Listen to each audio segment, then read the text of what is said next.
Hello and welcome to the Crow's Nest. My name is Brandon Kane, and I do welcome you in on a very somewhat early morning here for a Mariner baseball game. But I had to go live here a couple times for this series. It's been a fun little series here with the Detroit Tigers, as far as at least our Mariners are concerned. Where we are definitely going for the sweep today. It's been a well played series. Young kid pitching, got some good pitching still going on, timely hitting.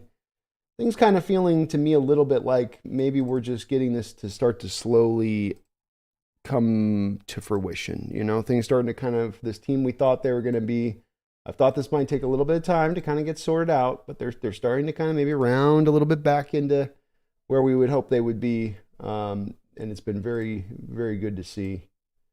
So let's close out this series. We got a tough week coming up here. Some tough opponents coming up. This is where you really want to make hay and come out of this series just feeling nice. Couple games over 500. How about that? Does that sound good to you guys? Sounds good to me too. Hope everyone's having a good Sunday.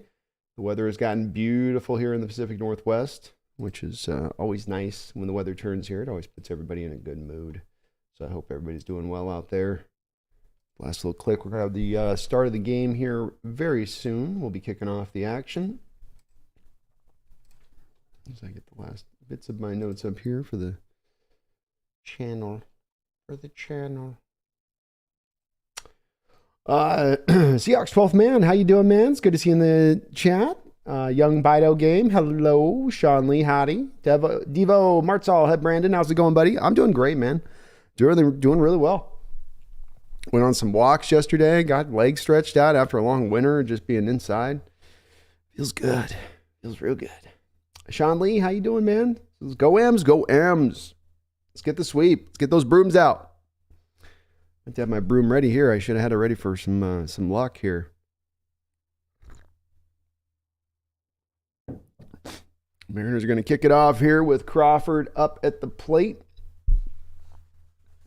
Crawford, France, Rodriguez, Suarez, Murphy, Hernandez, Caballero, Pollock, and Haggerty is your lineup going today. Beautiful day in Detroit. Looks like the sun's shining. Crawford takes 1-0. Seems to have worked here pretty well, putting Croft up at the lead-up spot. Moving down Julio just a little bit.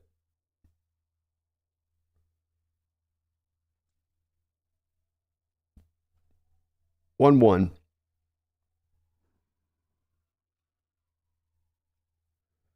Hit on the ground to the second baseman. He'll pick it up and throw it right over to first. Out number 1. How about that kid, boy or whatever? I keep forgetting his name, but that kid yesterday, man, he threw a hell of a game. Mariners have definitely been able to benefit with that. Him able to step up to the forefront with Robbie Ray's injury. France up to the plate. 276 on the year. He's gotten his batting average back up to respectability. It's encouraging. We need France to rake this year.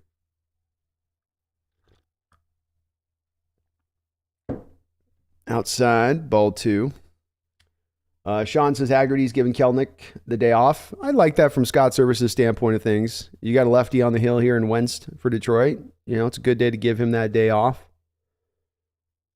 Smart. Wentz with the wine. Always bring him off the bench for a little DH in if you need. 2-1. France in the middle of a 10-game hitting streak.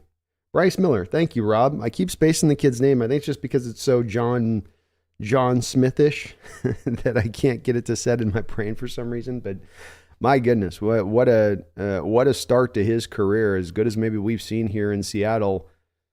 For a 3-start period of any pitcher. And that's saying something from, having all the Freddie Garcias and the Felix Hernandez and all that whatnot come through. Very impressive. This is hard hit right back at the second baseman up the middle there, and France will ground out there for out number 2. And the amount of flyouts that he gets on his pitches, the amount of just pop-ups and whatnot, tell you what, that's going to help him out so very much. And you talk about Lumen is not Lumen, CenturyLink. These stadiums change their names too much. But when he's pitching at home, especially in that bigger park where the ball's not always going to carry well, that is going to set him out nice for this to be able to be sustained. Boy, did they need it with Robbie Ray going down. Julio Rodriguez steps up now, hitting in the 3-hole today, hitting .214 with 7 home runs, 19 ribbies. Looked a little high there, but they got the call, 1-1. Rob Torelli says he paints the corners with that 96, 97 mile an hour fastball so well and doesn't make many mistakes. No, he doesn't miss his spots. You certainly don't see him missing a lot up over the middle of the plate. And it seems like he's got, usually when you get those pop-ups too, there's just a little bit of that late movement as well, where they're just not quite able to really square up the bat on it. And something in the way that it gets him to lift it over and over again. Swing and a miss there by Julio, 2-2 now. But man, he is an impressive kid. And did we need him in the rotation badly? Ethan Tech World, what's up, man? Says, hey, what's up, Brandon? Happy Mother's Day to all moms. Happy Mother's Day to all moms. Hopefully you've called yours and said hello. I love you. Ooh. Julio swings. I guess they're calling it a strikeout. It looked like it was a foul pitch, but they said that the catcher just dropped at strike 3. Did he just not hit it? I guess not. Julio strikes out, but then hurries down to first base. So 2 men out. Julio on the strikeout and passed ball by the catcher. Eugenio Suarez steps up to the plate. Oh boy, the umpire's giving him the high calls today on the strike zone. That's 2 pitches in this first inning that have been at the top of the zone and not in the zone, really. I know the pitch tracer makes it look like it's close, but I think it looked like it went over the top of the strike zone. Outside, ball 1. There's a little funky area. Suarez hitting .218 with 3 dingers and 19 ribbies.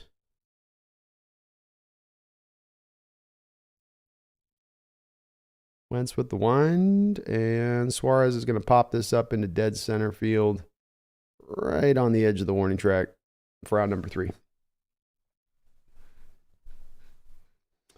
All right, 1-2-3 first inning for the Mariners here.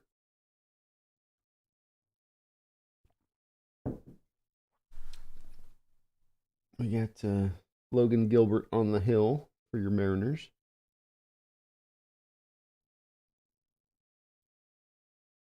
Nice to come out of this with a sweep today, I'll tell you that. Would be so very nice.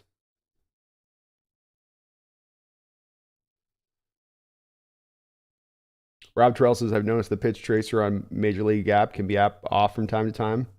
Didn't it look like that at Eugenio first pitch? I know the Julio one was definitely off, but the Eugenio one looked a good couple inches on the top of the zone on that. Just give me my robo umps. When are we getting the robo umps? That will make me happy. But yeah, the pitch tracer made it look like he was painting the corner or painting the top of the zone on that one.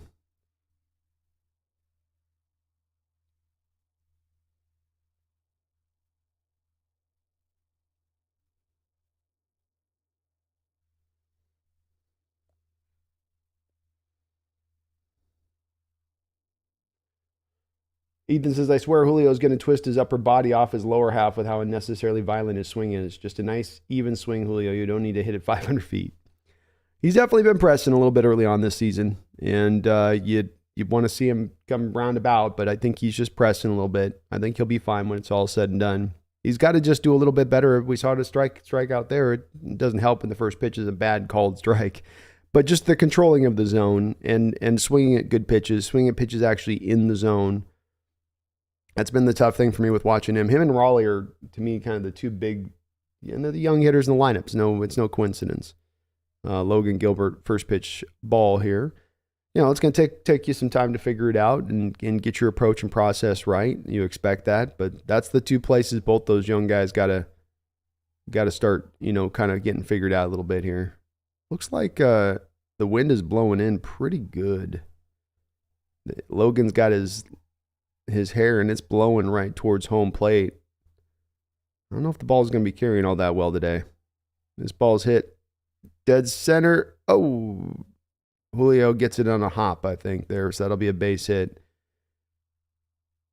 Julio was driving on it. Looked like he might have a chance to make a play on it, but just drops in. John Lee says Bryce Miller may be the Robbie Ray replacement. I think he is. I mean, it's hard not to say he isn't right now. Did he catch that? No. Yeah, I thought he looked pretty obvious he didn't catch it. Close. Nobody out. One runner on first here. Nothing. But Sean, to me, it's so needed that we had to have him come in here because a big part of what this team does and where it's going to go this year is going to be that starting rotation, pitching in general, and then the defense. Obviously, offense is always going to be a little bit of a work in progress. I think we can all acknowledge that. But those things can be the metronomes, the constants for this team to allow it to reach into a place to get to more of a elite state of things. And you can't really have that weak aspect in there where if Robbie goes out and you just have to have a guy on the bumper who's just going to be holding on for dear life the rest of the year. There's probably going to need to be a move at some point that you're going to need to make. And what's nice about Miller doing what he's doing here now, and that's a base hit to left field. So Logan Gilbert, sometimes a little bit of a slow starter, having a slow starter game here to begin things. But it's also working to help open up things for you down the line because if Dipoto was going to make a trade deadline deal at this point, you think, well, you lose Robbie Ray, the most likely to do that is to go find another starting pitcher at that point. But now, if this kid can slide into that spot, now you can maybe go back to look more for hitting, if that's a possibility, So Logan's got himself into some trouble here. 2 runners on. Hit foul by Javier Baez, 0-1. But that could be the nice part, especially if you have to really try to find some injection for the lineup if guys are still struggling along as we get around the trade deadline. So the Miller thing helps out on so many different ways. Strike. 0-2 here. Let's see if Gilbert can get a nice little K here to get things rounded back in here. 0-2 pitch by Logan. Boy, bounces that one to the backstop. That will allow the players to move up.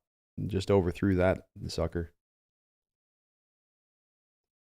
Rob says here in Western Washington, it was over 70 degrees at 7 a.m. this morning. It feels like Hawaii. Yeah, it's warm here too. We got some wind today, so that's helping out. But I was laying in bed today and the sun came in and one of those days where it wakes you up, just hits you right in the eye and you're like, whoa, I guess we're in summer.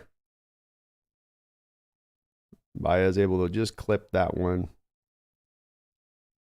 I guess we're in summer. It's warm though. It heated up quick here. It went from winter, summer. I'm not mad though. I like getting out and walking. 1-2 pitch here by Logan Gilbert. Fouled off again there by Baez. Stays alive. Rob Terrell says, how about the Kraken? Game 7 with a chance to move on. Just incredible what this team is doing right now. I know I was thinking about, Rob, I was thinking about doing a Kraken live stream on the Hawks channel.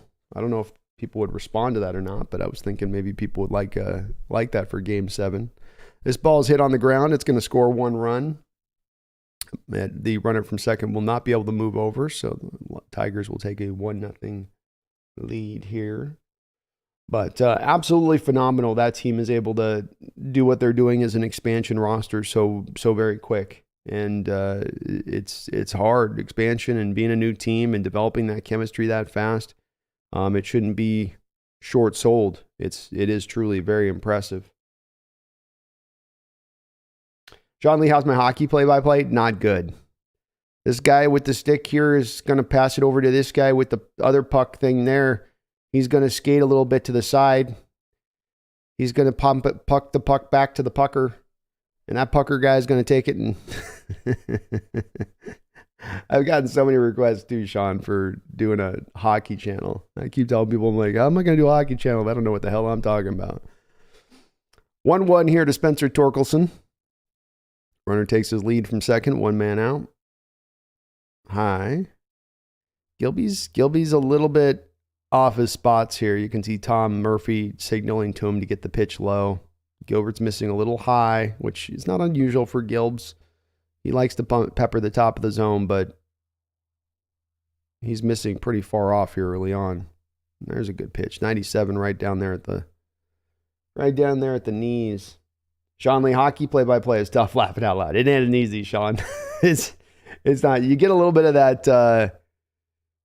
It's a little bit like an auction or a horse race, because there's so much of the back to that, back over to that. He hits the puck back to that, and you gotta know your terms in that sport. This ball's hit up, skied high for a Eugenio. He's tracks underneath it, makes the catch for out number 2. But I might go live. I'm thinking about it. I'm going to go back on the Hawks channel tonight and I'll ask everybody where they're at with it. But I think we're going to do a live on the Kraken. Game 7, man. Game 7s are too exciting.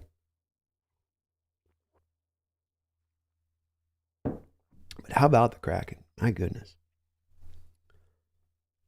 That's a way to get a fan base, pick who doesn't really know hockey all that great and get them bought in quickly as a team having the success like this. 1-0 to Nick Maton. Swing and a miss. 95-mile-an-hour fastball right at the top of the zone. 1-1. Ethan says Megan would be happy if you did that. I know. Well, she texted me last night. She's like, we won. And I was like, I guess I'm going to have to go live, huh? She's like, yes, you have to. I go, okay. Strike. 1-2 here to Nick Maton.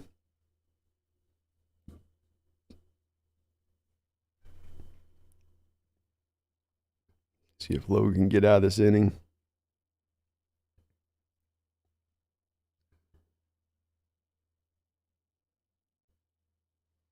Bounce to second base. And they'll throw him out for out number 3. So a little bit of damage done here, but Logan finds his way through it. 1 run, 2 hits. Mariners move it to the top of the second. Yeah, let's go Kraken. Let's get it done. He says, yeah, it's hot over at UW. No AC in the dorm room. Luckily, I have a fan next to me. That's the brutal part about Western Washington is that the AC is not commonplace over there. And so when it does truly get to the heat of the summer, you're just sitting there struggling in pain. All you can do is just have a fan blowing on you. It's nice out here in the east side.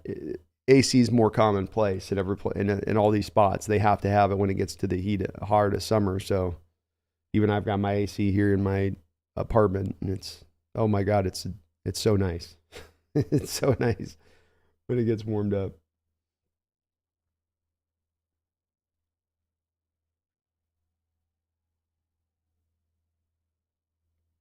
We got Murphy, Hernandez, and Caballero due up for the Mariners.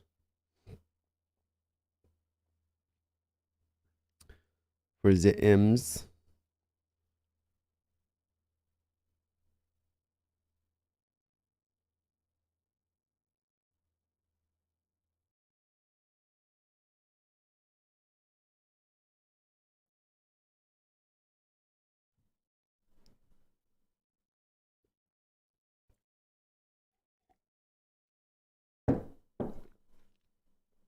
Crest just coming up with new words.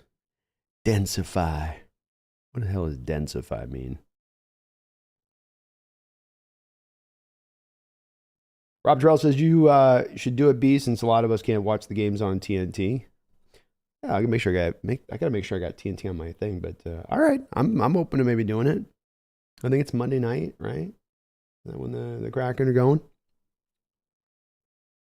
I think I'll do it. It's the off season. It's quiet time. It's good as time as any to learn hockey in Game 7 of a important playoff series, right? With it all on the line. All right, up steps Tom Murphy here now. It's good to have him back here as a backup to Raleigh this year. Last year, the backup catching position was kind of in tough shape without Tom there. He's quickly finds himself 0-2 here against Wentz.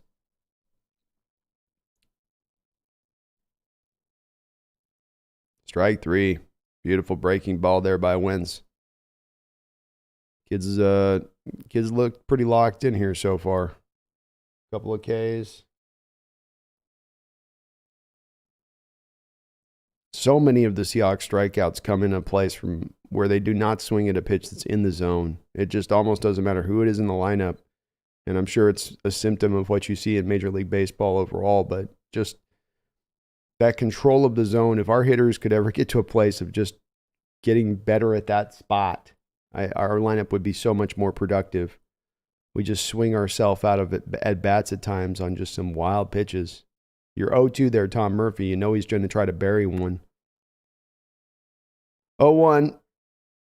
0-2 here to Teoscar as he swings at a pitch out of the zone. Doing exactly what I'm talking about. It almost doesn't matter if it's the new guys or the old guys. Like, just some wild swinging. We got some free swingers here on this team. 0-2. Swings out of the zone again. Pops it up. Yeah, this is what I come back to again and again watching this lineup when people will go, why was it struggling? Why is it just, you see this type of stuff over and over again where they're so amped up to swing the baseball bat that they're not taking pitches that are bad pitches. You know, they're swinging at everything. And if you're swinging at something out of the zone like Teoscar just did there, you're not likely to put real solid contact on the ball. And it's, a lot of ways it is controllable. It just takes more of a patient approach at the plate. More of a willingness to go into the depths of counts at times. Which for a team that already does strike out so much, what's the worry in doing that, you know? TJ says, I hate when the Seahawks strike out. Did I say Seahawks? I probably did. It's early in the morning. My coffee's not kicked in all the way. We got 2-0 against Jose Caballero. He's hitting 279 on the year so far, and this lineup, that's like hitting 330. See if he gets a good pitch here for Wentz. There we go. Caballero's hearing me, man. 3-0 now. 2 men out. Man, it is blowing outside. You know Cabe's taking all the way here. And he does. Ball 4. Nice about there by Caballero.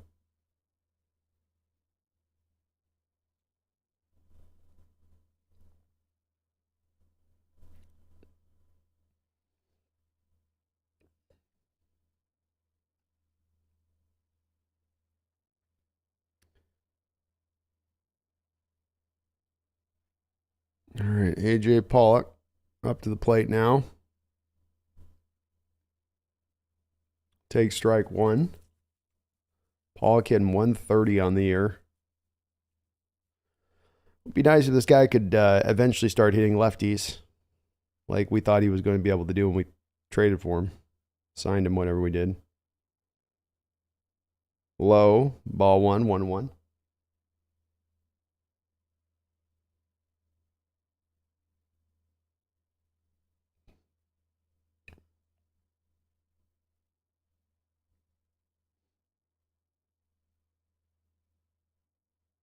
Snap, throw down to first base. Caballero gets back just in time. 2-1.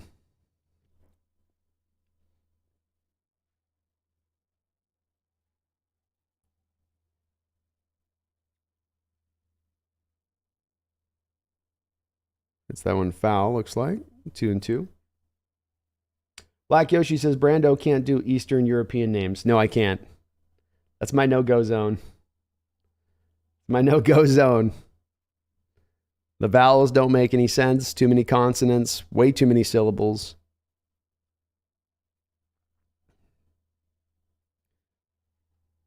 Two-two pitch here. Hit on the ground. Bouncer. Shortstop's up with it. And he throws wild to first base. I don't know if he would have gotten AJ anyway. AJ hit this ball into the ground. It used to be like those kind of that you'd see on an AstroTurf when they used to hit those where they'd hit off the AstroTurf and go way up into the air like it was a tennis ball going off the ground. A little bit of that going on there on that swing from AJ. He just caught the front of the front part of the plate where there's still dirt there, and that thing really went up high a little bit. Shortstop had to wait for that thing to come down. I'll tell you this, the Tigers have not impressed me with their fielding throughout this series. Swaggerty, first pitch swinging. Fouls it out, 0-1. 2 men on now, 2 out. Tigers up 1-0. Drip so hard. Haggerty has had a little bit of a rough start to the season so far here, hitting only 103.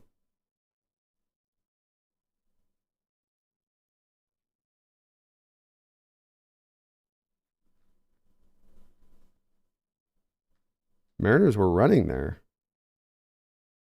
Interesting. 0-2, Haggerty bowed that off. Both Mariners were actually running. Wentz must not have been paying attention to him.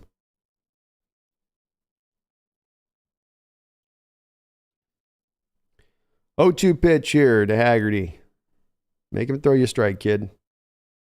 It's this hard down the line, but foul.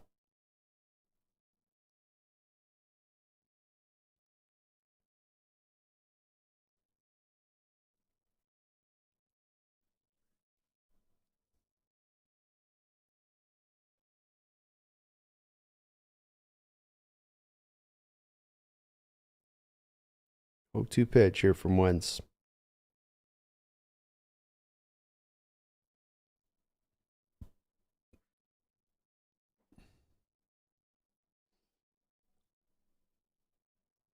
Black Yoshi AL East is stacked. Might need to win the division to get in. Might need to on that Black Yoshi because, yeah, if you're going to get in as a wild card, you need to be in a division that's got a couple of weaker teams that you can kind of stack those wins. Wow, this umpire needs to get some glasses today. He called a horrible call on a breaking pitch inside to Haggerty there for a strike 3. The thing was easily 3 inches off the inside part of the plate. The robo-ump time. Robo-ump time, big time.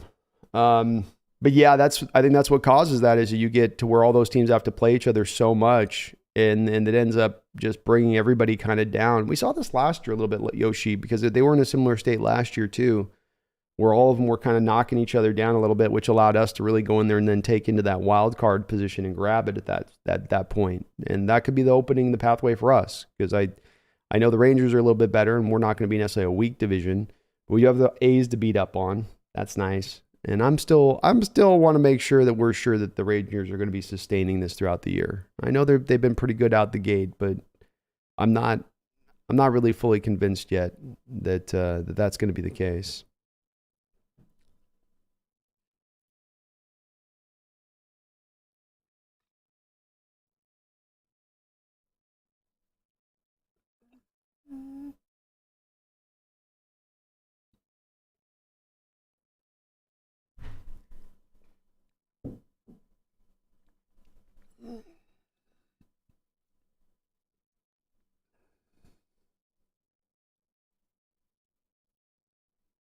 Black Yoshi says, yeah, I had Denny's today and they had a robo waitress. Bring on the Terminator arms. Yeah, if they can get to the point where we can serve our breakfast automatically. I heard Wendy's doing that too. It's all going AI, then let's go all AI on this. That's 3 calls in 2 innings. And we'll see if it works both ways on this with Logan. That's the thing I always say about this. Okay, your strike zone is ridiculously big at this point right now. Fine. Let's be consistent in our calls, though. I better see this on the opposite side of it. And then we'll be cool. For the most part, I would just like you to call it in the zone, but whatever. Logan pumps in a 95-mile-an-hour fastball first pitch here. That's fouled back. Bottom of the second inning here. Tigers up 1-0. D-Man, what's up, man? It's good to see you in the house. Ethan says Rangers' pen is horrific still. We just did not do a good job at driving up their starters' pitch counts, which got into the bullpen in the 7th inning. There's the potential weakness that you can get them at, certainly, Ethan.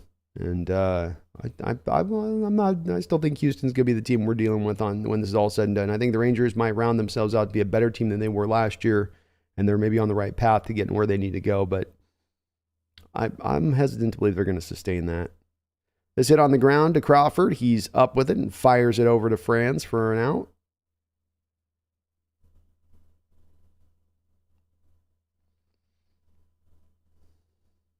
They're showing the Haggerty pitch again. What a BS pitch. Absolutely just stupid.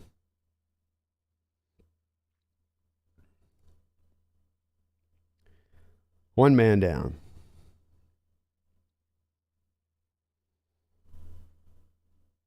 First pitch swinging, hit high into the air here to Julio.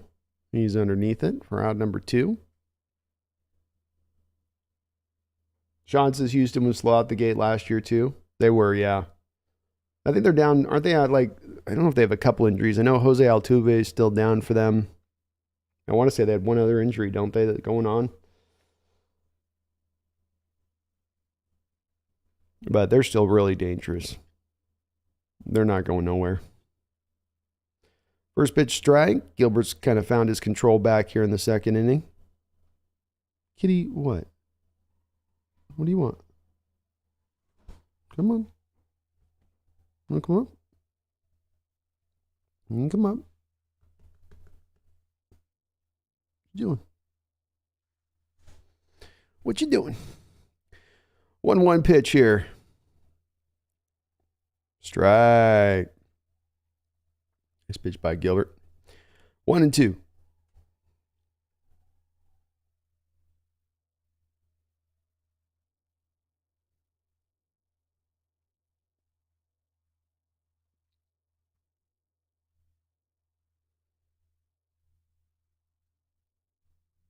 Hi, ball 2. I know you want up here. Come on then. We'll jump on up. Come on. There you go. Look at you. Look at you. You're just so athletic. This ball's hit up into the air to Julio. He drifts back a couple steps, but he is underneath this one. Easy peasy. Okay, what are we doing? Okay. I hear you. Oh. Thank you for subscribing, Alan Nelson. Welcome aboard the Hawk's Nest. Appreciate you. Appreciate you jumping aboard. We're now reaching the point of the telecast where my cat needs to be held like a baby for a few minutes, so enjoy that. I know. Yeah. Definitely time to trim her claws. Oof. Because this is now going to turn into a purring ASMR channel at the moment. So, if you guys dig that.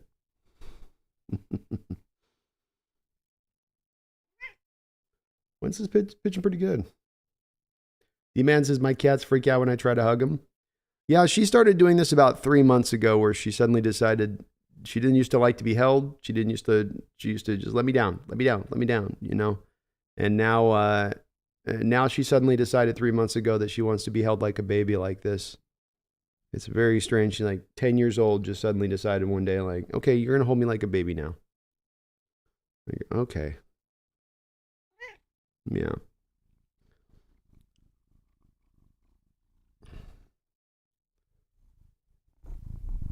She's very...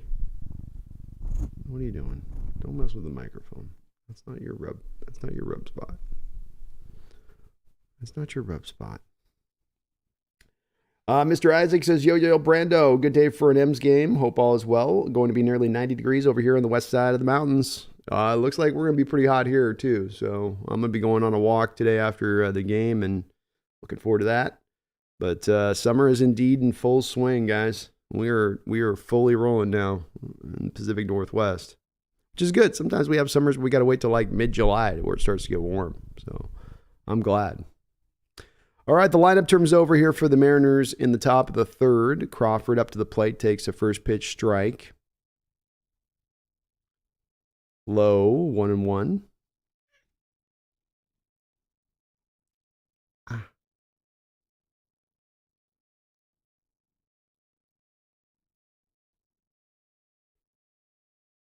Batted foul to the right side, 1-2. Wentz for the Tigers pitching pretty good game so far.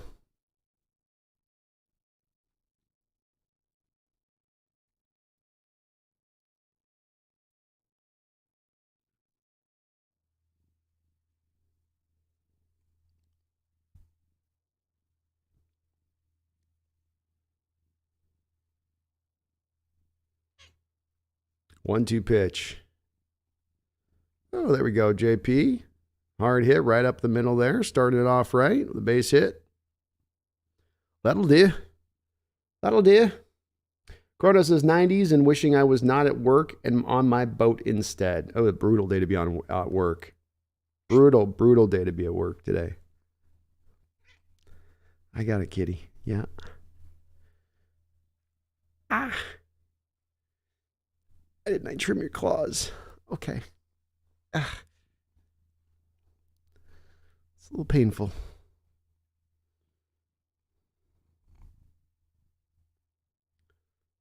All right, Ty France up now.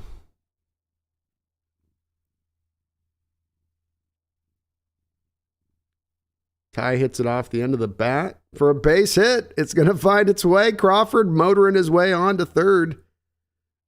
Crawford just kind of flicked off the end of the bat there, just got a little bit of the bat head on it, and was able to just loop it right over the top of the second baseman. Pitch was about 5 inches outside. These Mariners are not controlling the zone at all. But hey, you got it to land in. Good things happen when you bat the ball in play. And Sean Lee, I agree. JP's looking really nice in that leadoff spot. I like Julio down a little bit deeper in the lineup as well. I know why they wanted to use him at leadoff before, but I still feel like his best spot eventually is going to be down the lineup. A little more depth, third, fourth. All right, 1-0 here to Julio. Good eye on the first pitch.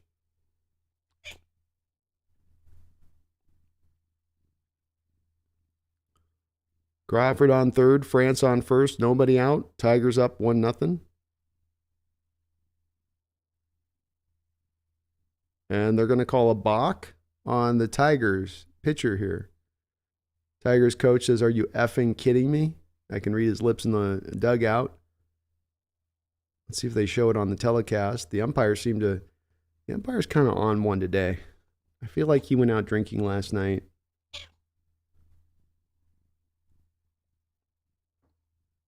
Julio rakes this one for a base hit out to left field. France hurrying his big butt around the bases to get into home. 2-0, 2-1 now Mariners as Julio gets a nice little swing there. It ain't pretty this, other than Crawford's hit. These ain't been pretty singles, but they get the job done, and that's all that matters, right? So let's go, Julio. Just what you like to do is you get him on up now in a situation where you have runners on. Looping kind of curveball there that hung up at the top of the zone. Julio just went and ripped it out into left field.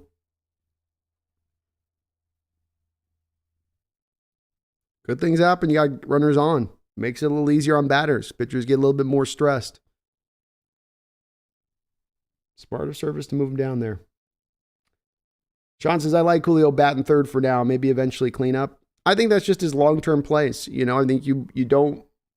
You want your guy at the top lineup to be setting the table. And I know that with Julio at the top lineup, you're getting him in a position to get more at bats and whatnot. And you have Crawford at 9 holes. So it's like he's at the one down at the bottom. But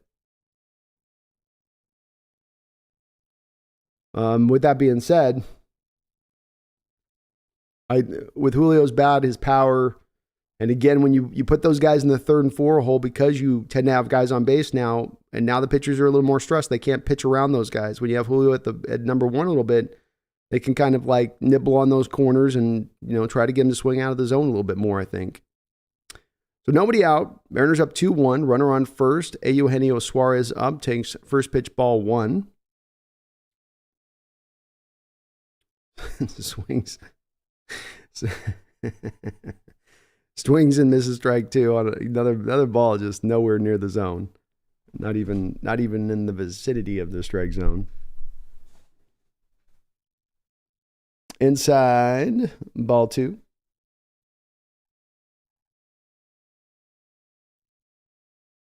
No Joe's is what are my thoughts on Torkelson? This is kind of my first really look at him over this series. I hadn't been all that aware of him as much as a player, so I haven't really kind of developed much of an opinion on him as of yet. To be honest with you, I have to watch him a little bit more. 2-2 here to Eugenio. See, the Mariners can jump on top of the Tigers here early, just like they did yesterday a bit. Eugenio digs this one out into left field for a base hit. Nice piece of hitting by Eugenio. The Mariner bats not trying to do too much with it today. Just get some contact laid and solid stroke on the baseball, and you're good. First and second, nobody out. So sorry, No Joe. Yeah, I just haven't had much of a look at this kid yet. They got him hitting, fourth in the order, so.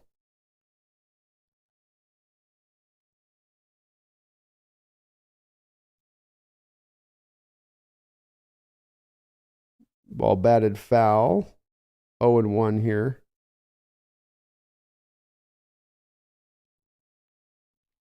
Kind of interesting that you have Tom Murphy batting in this spot and not Teoscar.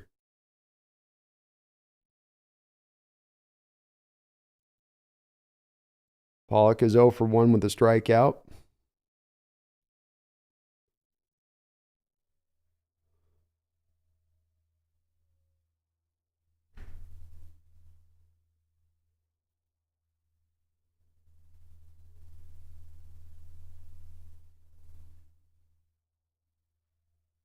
Oh, 1 here to Tom Murphy. Outside, ball 1. Yeah, sorry, No Joe. Sorry, I wish I had a little bit more of an opinion on it. I'm going to be catching back up on some of these other players too right now through the year, as I've been so in on the football channel and the football side of it. But I'll start to kind of understand a little bit more of these guys now as we go through on these other teams a bit. It's got a hell of a name, I'll tell you that. He's got a $10 name, $10 handle for a name. All right, Murphy's got this count back to 2-1. Runners on first and second, nobody out. Mariners up 2-1 here. Already 2 runs in this inning. Foul. Back. Michael Meyer says Julio and JK at 3-4 is the winning formula. Agreed. That's your formula there to me too. You go Julio, then to Kelnick, you get the righty-lefty, then you come back to Teoscar long-term. That would be really, to me, the way the lineup goes. And then, to me, Eugenio would be dip below that. Ball's hit down on the line. This might be a double play ball. They had it ready to go. Just the shortstop or the second baseman making the throw over to first base could not get the ball cleanly kind of out of his glove fast. And then the throw was off. It pulled the first baseman off the bag. It was a bit of a low throw that kind of threw it off from third base initially. They might review this one. He might have stayed on that bag all the way through, though. Did the Tigers review this or not? That was close. Runners on first and third now, though. 1 out. Tigers are showing you in this series. Ugh. As I'm just about to chide the Tigers for their miserable ability at fielding in this series and just how bad they've looked, Torkelson goes over there and he's got a foul pop-up that literally is in his glove and it just bounces out of his glove. Oh, Tigers are, they're showing you this is and especially in this stadium, the Tigers play in kind of somewhat of a pitcher's park there, as big as the stadium. It's like you need guys to field. 0-1 here to Teoscar. Swings through a pitch, strike 2. Wow. It's kind of brutal for them on that.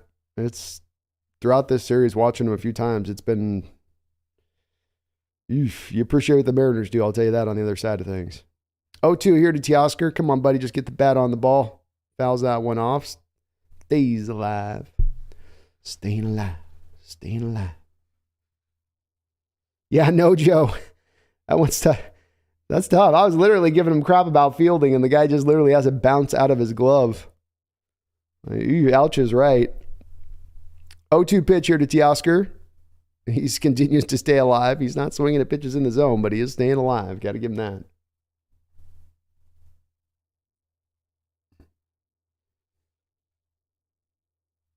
All right, Teoscar just put a nice little stroke on this ball. Get Julio in from third. 0-2. Hits it to right field. Line shot. Nicely done there by Teoscar and an 0-2 pitch. That will definitely bring in Julio. And so the Mariners had 3 runs here in this inning so far. Nice job. Nicely done. Not the home run today. We're seeing singles, sac fly, kind of some of that small ball that's missing from the Mariners brand at times.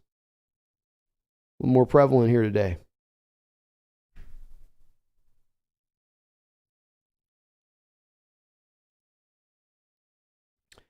Jose Caballero up to the plate now. He'll take a first pitch strike. 58 pitches now here for Wentz. Mariners are going to get back into that Tiger bullpen that they've worked pretty well throughout this series. Ball's hit on the ground. Base hit out to left field. This will move up Murphy to second, first and second. Caballero keeping it going here. Nice job, Jose. Y2K says, bats finally heating up. I hope we keep Julio in the 3 spot. Me too. Me too. Just let him sit there. Let him stay there. That's if it starts working, keep him there. That's his long-term future. I know he can steal bases and that kind of stuff, but I always thought that's not the biggest part of his game. That's the most, Are they making a pitching change here? That seems kind of fast for a pitching change. Wow. Tiger manager's seen enough, I guess. It isn't like this guy's giving up double rips out, to the outfield, is he? I mean, I don't know.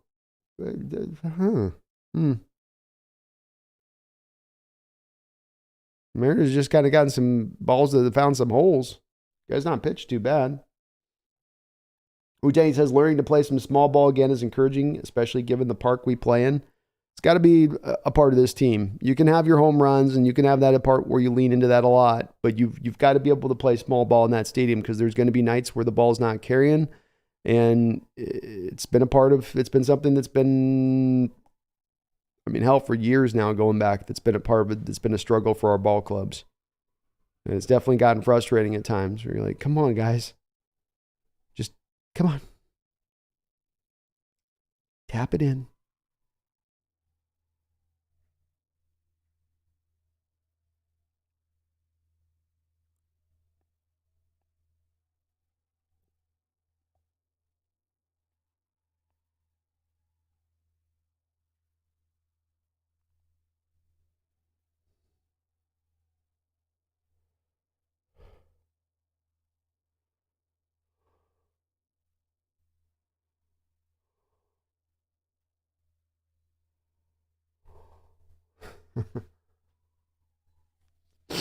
Ethan, AJ Hinch is a bum.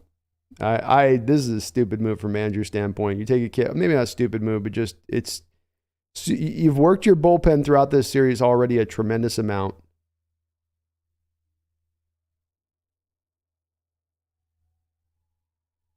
You've already worked it a tremendous amount. You need this kid to eat some innings up. Yeah, he's given up the 6 hits, but how many of those have been really, truly like hard hit, batted balls where, you got Francis off the end of the bat, Caballero finding a little bit of a hole there. You're at the top of the 3rd inning now. You're going back to your bullpen. Ball batted back by Pollock. 0-1.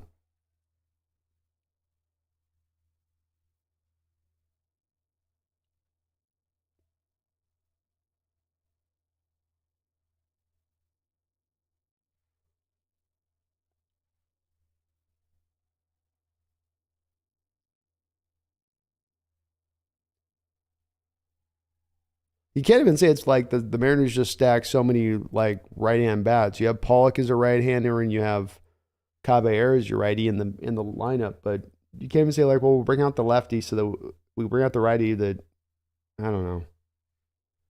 Trying to figure out this AJ Hinch move a little bit. 2-1 now to Pollock. Runners on first and second. Mariners up 3-1 here. Cisnero on the bump. Outside, ball 3. All right, AJ, look for a pitch you can hit here.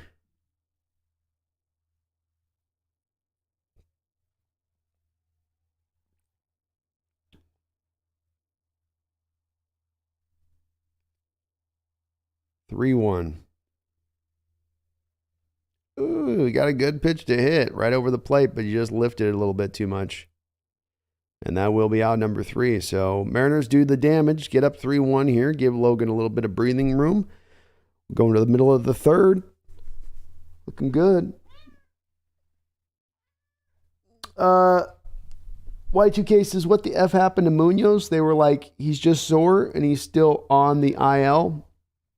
They're probably trying to be very careful with that arm. And if there's any chance that he's still kind of struggling with where he's at on it and he's not 100%, you don't want to rush those pitching injuries because they can lead to the more serious stuff. And so, okay, Kitty, come on. I understand. And my cat just, damn it, cat. Is that really necessary, Kitty?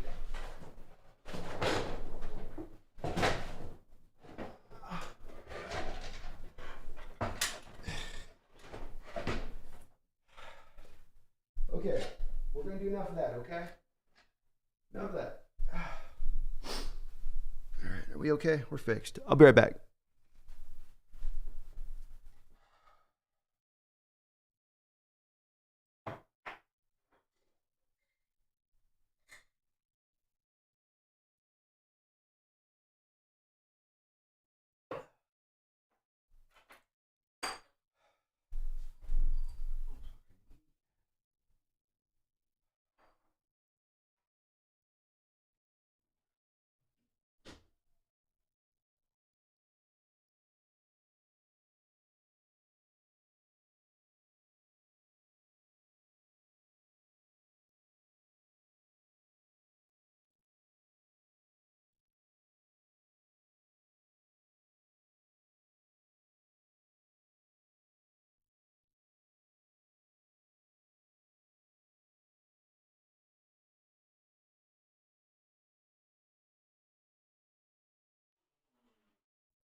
You didn't break my shit just now, but you probably did.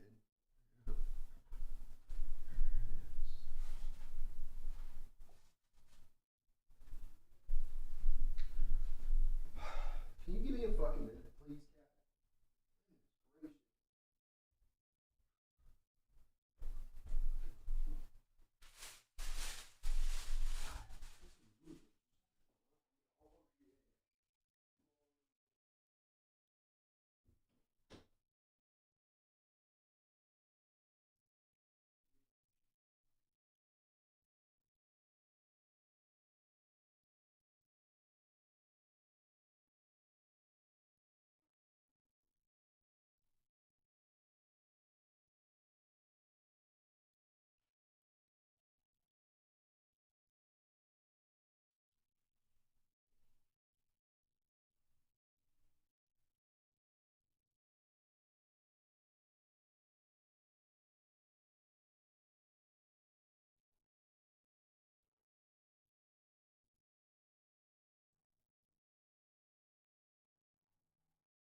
Cat's definitely trying to break stuff.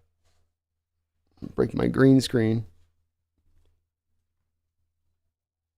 She gets in her mood where she's just like, you got to give me attention now. There's no way around it. And she's in one of those moods today, I can tell.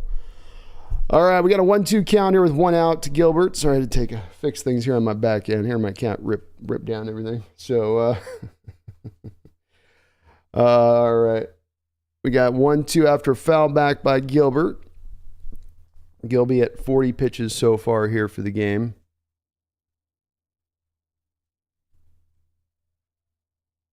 This ball's hit up sky high to Mr. Rodriguez. Julio Rodriguez got it for out number 2. Let's get a nice quick inning here from Logan, shall we?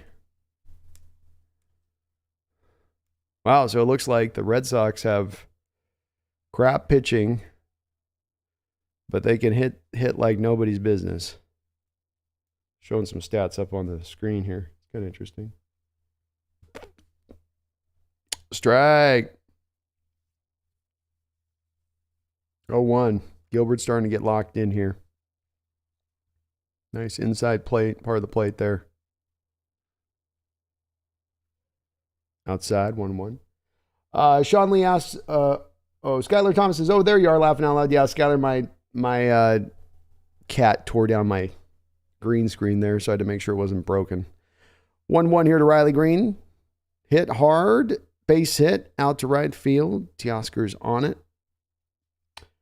Skyler says, where's Brandon? Is there something wrong with him? Yes, absolutely. There's always something wrong with him. So I think Y2K, they're probably being just careful with Munoz, I'm going to guess. Obviously, these pitching injuries can get weird, though, where it goes from like, well, he just needs a little bit of a rest on the deal to he's getting surgery, right? It gets real fast in that department of things.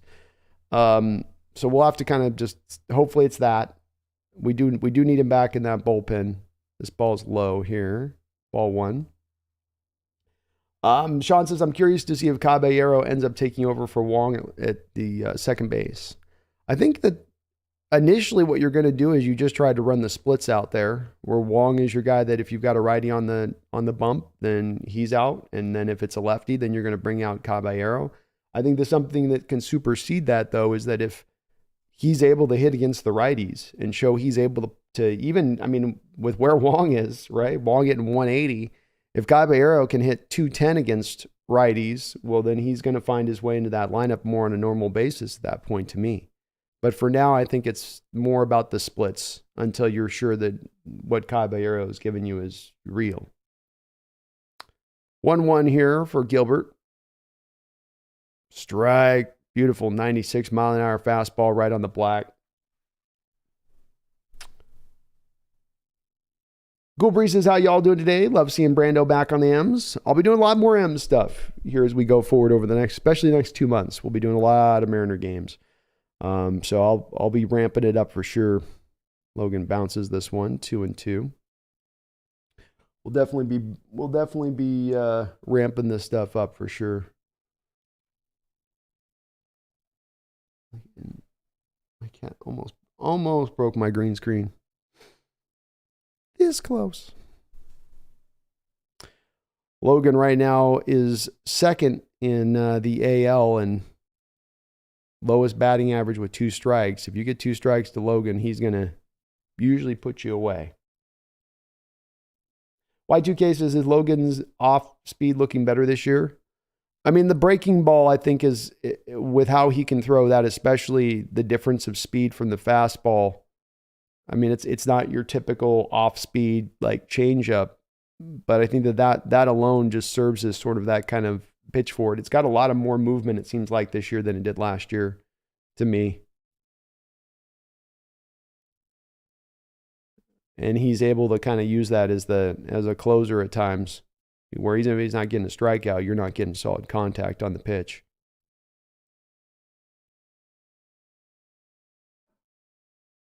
Bounce to the backstop. Runner is going to move up to second. Logan kind of trying to overthrow these breaking pitches just a little bit. Corona says, I know that it was one slide, but thoughts on Julio sliding feet first a couple of days ago. I'm way more of a fan of going feet first myself. There's too many of those injuries to the hands that they get. Julio got it last year. And there was a lot of debate about this back in the day when I was playing baseball about really this ball's base hit out to right field. This is going to probably score the runner. Tigers draw back here 3-2 on that. Gilbert got that elevated a little bit too much.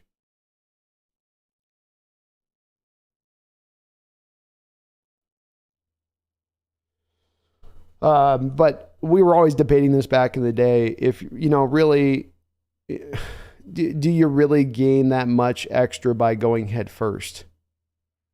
Is it really a huge startling difference from where you'd be if you just slid in regular? And maybe you get a little bit, but for the potential of injury, not just your hands, but your ribs. How many guys have dived like that and ended up, cracking a rib? There's no reason for it, in my opinion. The squeeze is not worth the juice. And boy, they're saying he swung at that. And right now things are a little bit the ball's being thrown around the park here a little bit by the Mariners, progressing to third base there.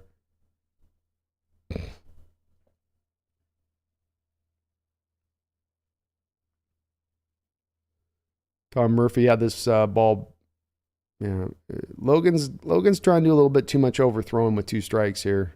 Wow, that was a horrible throw by not Pollock, but Murphy. Oof. Out to center field there. Okay. Come on, Logan, let's get out of this inning now.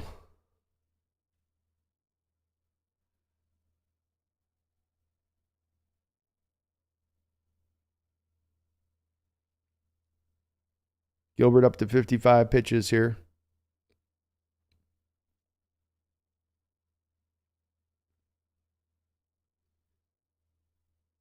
Ball, 2-2.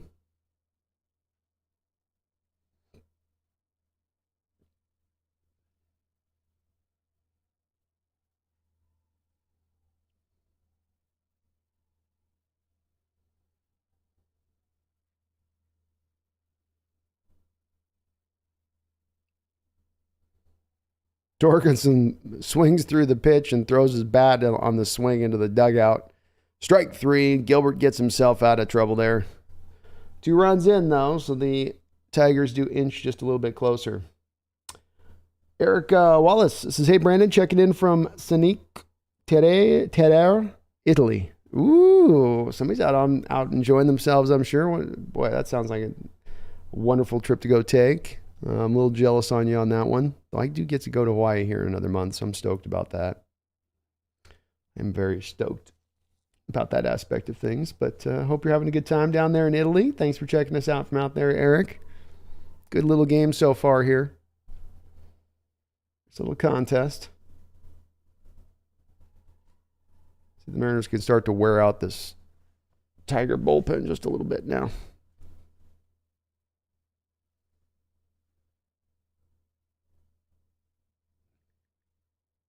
See if they can get into it.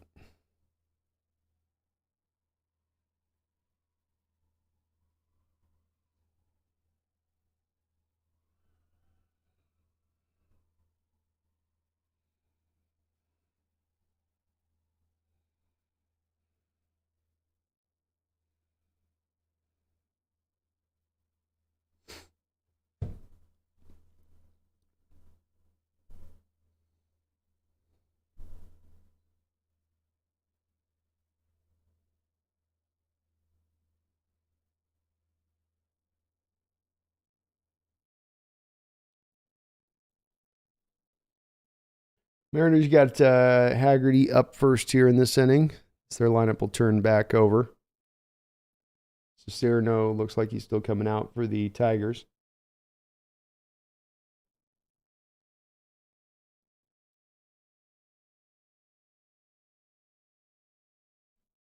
Cicerno.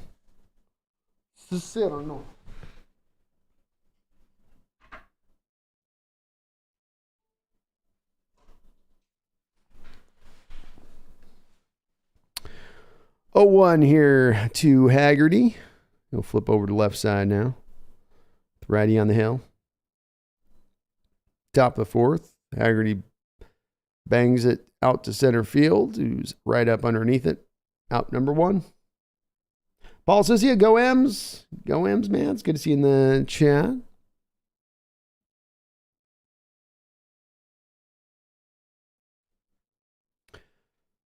JP Crawford will come up. He started things off.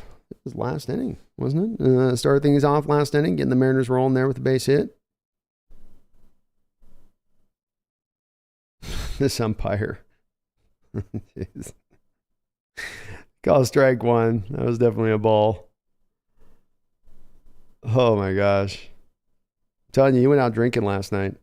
0-1 outside, 1-1. Ham Swaggerty drips so hard, Skyler. He drips so hard. We need to get that Swaggerty back this year. Crawford, hard hit ball out to right field for another base hit. Good little swing there by Crawford today. He's looking good. 2 hits for him on the day. Piece of hitting there.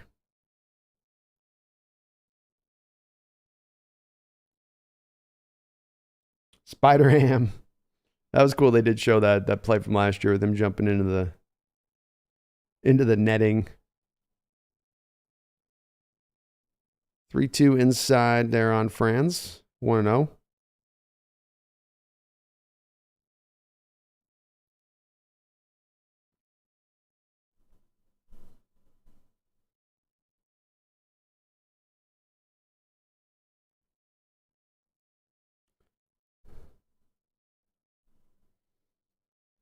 I'm getting some weird vibes off this ump today. 1-0. This ball trickled on the ground to third base. He's up with it and will throw over, getting France at first for out number 2. Crawford able to move up to second base.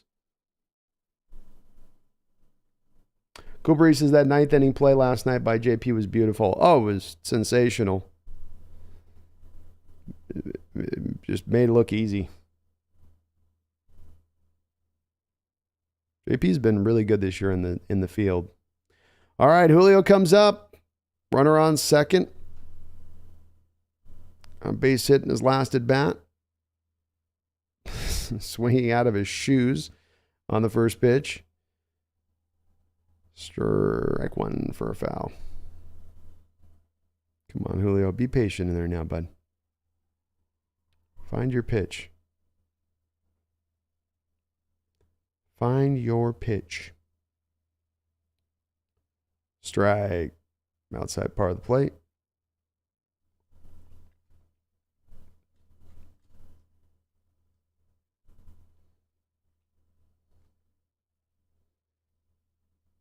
Oh, 2.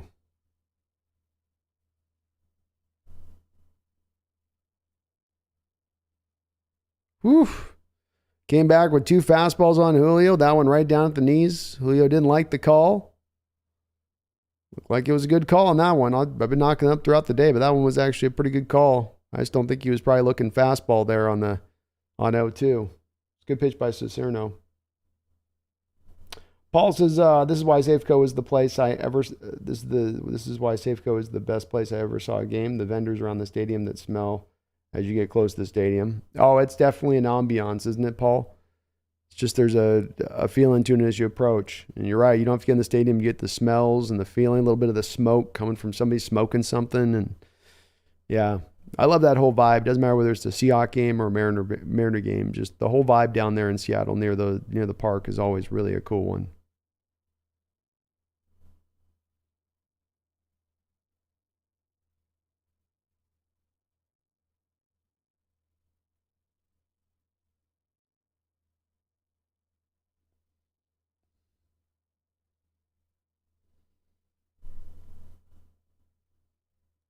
Skyler says, personally, Loki wanted Crawford to assume his previous role in the batting order as leadoff. I feel Julio's early struggles may be a blessing in disguise as it serves as a reasonable excuse to move Julio to third or fourth in the batting order. Agreed. I wasn't a hater on Julio being in the bat and at the top of the lineup necessarily, but I certainly find myself going, these kind of guys that hit like this, you put him third, fourth in your lineup. You don't have him batting leadoff. And him as a base stealer and that stuff to me is just not as important as an element of his game to me as the other stuff that he brings to bear. I agree with you there. Sean says, yep, still Safeco to me, not T-Mobile Trailer Park. I just, the changing the names thing is so stupid. And I understand they're trying to get all their money and all that, but it's just dumb. It really is. Stay with one name. Sell the rights to somebody for 40 years and call it a day or something, Strike here by Gilbert to start out the bottom of the fourth inning. Come on, Logan. Let's see if we can settle down just a little bit here. You will be going through the bottom of the lineup. Ball's hit off the end of the bat. Foul, 0-2.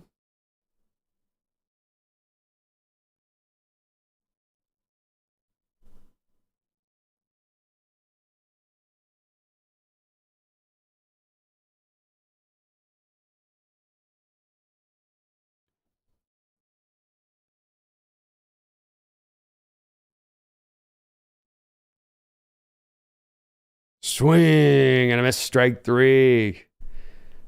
Like a breaking ball slider there, yeah. Strange looking slider on that pitch. It was like a slider that rose as it crossed the plate. I'd be having that dumbfounded look as well if I was the batter. I'm like, what was that pitch? 1 out now. Swing and a miss. Strike one. Gilbert at 61 pitches here so far for the game.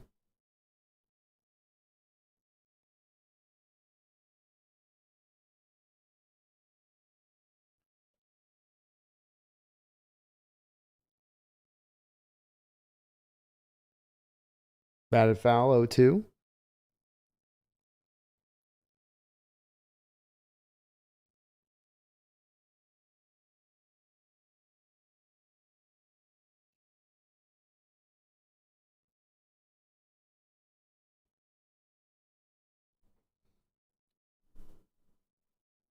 Ooh, almost got him to swing there.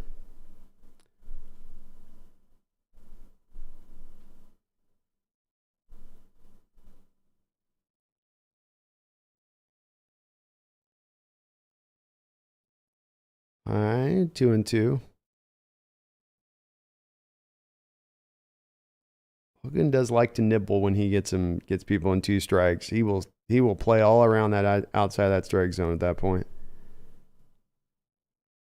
Why not? Does it again there, gets him to swing and miss. Strike 3. 2 Ks to begin this inning here for Logan. That gives him 3 on the day. Another one of those sliders got almost kind of some rising action on it today a bit. Same kind of pitch that he struck out the previous guy on.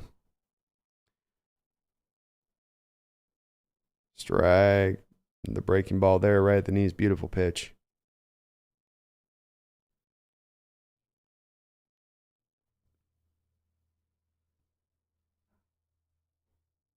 Now we'll miss away. 1-1.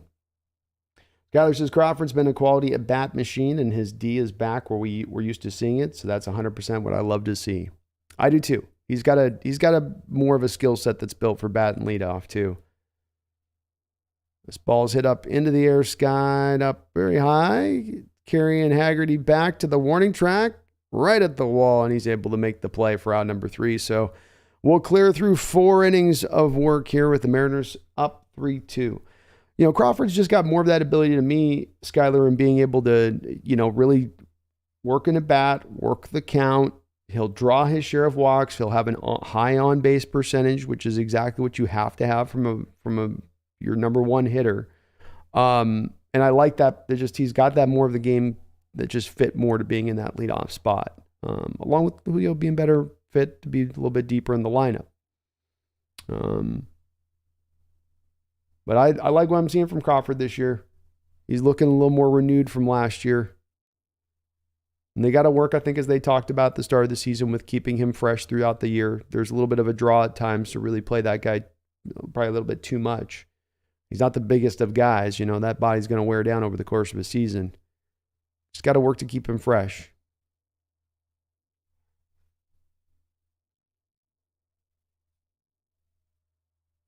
Wow. Fast and Furious movies are still going, huh? Oof. There's some franchises that just need to die. Just need to let those go. We don't need the 59th sequel. We're good.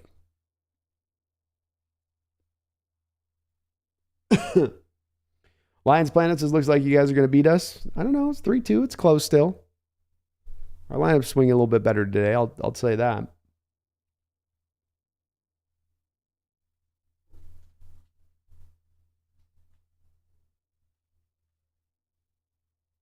Not so much a all or nothing approach at the plate.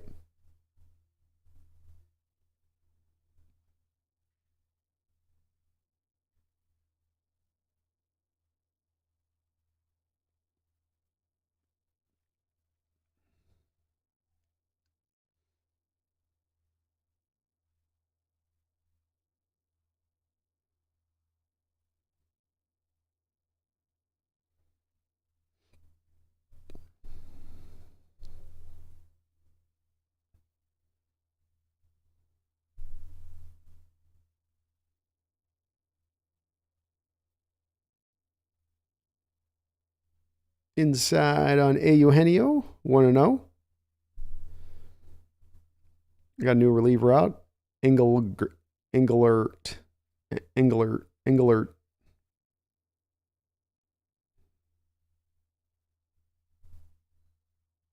1-1.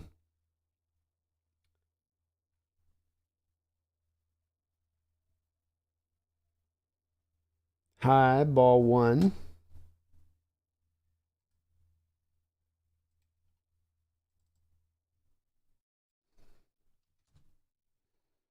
Ball 2. Ball 3, missing inside.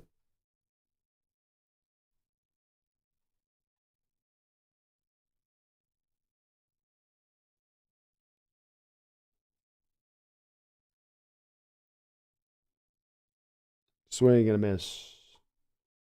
That will run the count full here. Paul, you were asking about pitching right now. The Mariners are second in pitching by ERA, at least, in the AL. From a WHIP standpoint, they're number 1 in WHIP. They've given up the least amount of home runs. Ball's hit up into the air, and the right fielder might have a play on it, and he does. Out number 1. And they've given up the 4th least amount of hits as well. So the pitching has been obviously just pretty amazing. Now batting average is going to be a bit of a horror show here. And team batting in the American League, we are second to last in average. We're like 10th in on-base percentage. Ball's hit on the ground, foul. Our slugging percentage is 12th. Wow, Houston's really struggling to swing the bat so far this year. Especially in their stadium, that's interesting. So it's kind of a tale between two things there, Paul. Batted foul by Tom Murphy, 0-2. Pitching standpoint, doesn't get much better than what you've done to kind of start things off. And then from a hitting standpoint, it's not the worst, but there aren't a lot of good markers across the board to be found. Bounces it up there in the plate, 1-2. Lonely Sebek, who's your win prediction? I think the Mariners take this one. We'll probably end up kind of extending away at some point or other in this game. It'll be like 6-2 or something. Murphy 1-2 here. Hits it on the ground to the third baseman who's up with it, and he'll throw it over for out number 2. Skylar Thomas is 5% barrel rate for the staff.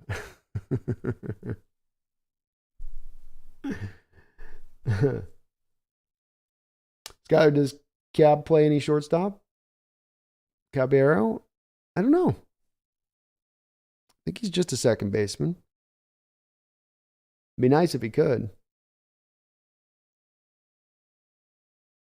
Did you guys hear about when are we getting Evan Moore back into play? Thought he was supposed to be back already. And 1-0 here to Hernandez. Teoscar. Strike. 1-1. Lions Planet Krakens Game 7 should be interesting. I'm thinking about streaming at Lions Planet on my football channel. I know it's a football channel, but I think people might be interested in checking that out. This ball is hit on the ground weakly. Teoscar might have a chance to run this one out, and he does. Good hustle up the line there by Teoscar. He'll get himself a base hit. Ethan says Caballero did when JP was out for a couple games. Well, there we go. That's the way right there. That is definitely the way to do it.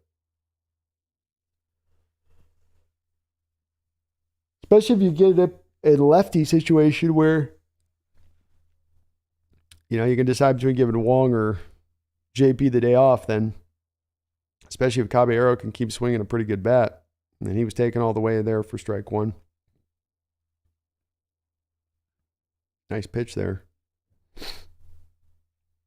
2 men out. Mariners up 3-2 here, top of the 5th inning. Teoscar Hernandez up on first base with his lead.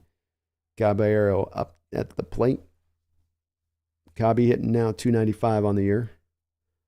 Ooh, that was right on the button. Yeah, I don't know, Caballero. I didn't like that one either, buddy. I guess it was right at the zone, but that one frustrated me too.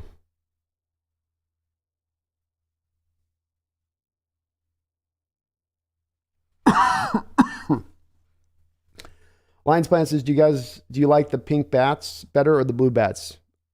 Blue bats. I'm not a big, you can call me old school on this one, but I'm not a big guy that likes to see pink in my sports. I'm not really needing that in football or baseball. I understand that it's for a good cause and the cancer and all that, but Teoscar was able to steal a base there. Sorry, I'm having a little bit of just a mess today. It's the weather, I tell you. Hernandez running all the way there. Catcher just couldn't get the ball out of his glove. 2-2 here. Caballero got this count back. Good spot. Another pitch bounced up in front of the plate there. 3-2. Great at bat by Jose. Yeah, no pink. I'm not against the honor the Cancer Foundation thing without having to wear pink. Can we just say, can we do that? I hated it in football. We're just like, really? This is football? We got these guys running around in pink? Again, I know I'm old school in my thought on this, but hard hit there down the line by Caballero. Foul.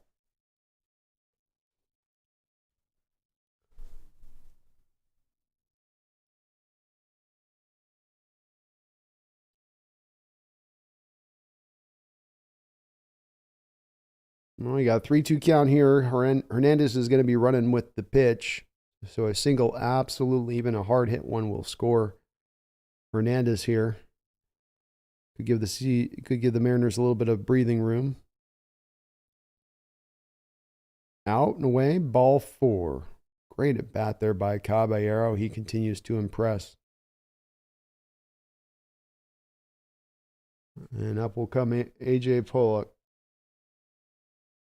Pollock 1 for 3 today.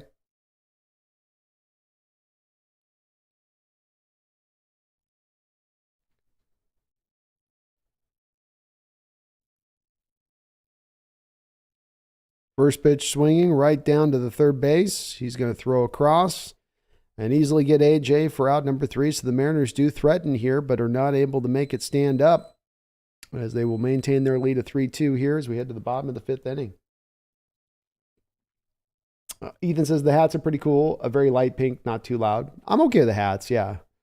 It's the hot pink socks with the hot pink bat with hot pink swag all around. It's too much. It's too much for me. But I'm an old head in that respect of things. I'll own that. Skylar says, I like the camo with the pink accents. Well, then you at least butch it up a little bit there, right, Skylar? So you're offsetting at least a little bit of that pink with some, legitimate, like, man colors. And that's about as far as I go, too, with it. You just got to offset it on the other side, you know. We need some camo or some hard black in there, you know.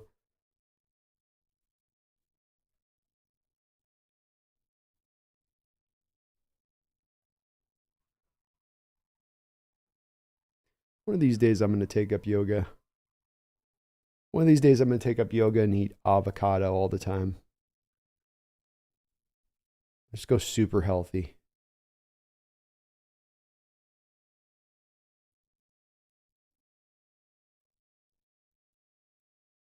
Wu-Tang Financial, a little pink goes a long way. It does. Little pink, you can get a lot out of little pink. Put an accent on it, and that's it. Like a badge on the jersey or something. I'd be way okay with that. Dress these guys up, and we're like one step away from them dressing all these guys up in a onesie pink outfit. I swear to God. It's going in that direction on some of this stuff. Thankfully, the NFL at least stopped we got to wear pink for 4 weeks or whatever they did it as, but I guess Major League Baseball's picked it up. All right, Logan Gilbert out now to start out the 5th inning, and they're going to try for a bunt. Logan throws it at his face. Jesus, that was a wild affair there. They're going to call the batter out. Wow. Okay, so it's a bunted ball. Gilbert picks it up, tries to throw to first base. They're saying that the batter got in the way of the throw.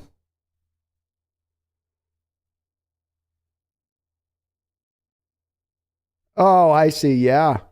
That's a good call. He's running inside the baseline.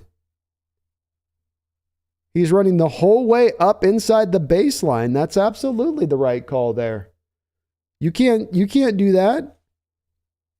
AJ Hinch, he's inside the baseline the whole way there. That was an obviously so call there.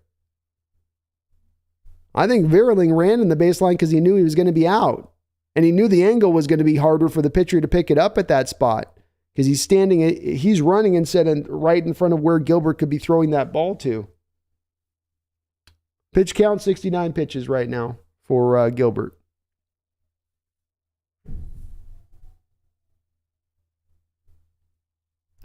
So 1 man out, strike. Good call by the umps. That's the proper call. You got to stay on that baseline side. You know it as a runner. That ball's bounced. 1-1.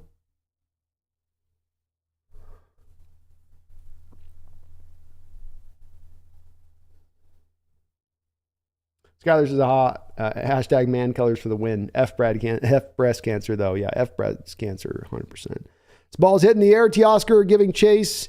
He is not going to be able to make the catch. Rogers trying to get into second for a double, and he will get there. So 1 man out. Rogers gets a little bloop double there. Hernandez not able to quite cleanly field it off the bounce. Baseball players don't dive for balls anymore, do they?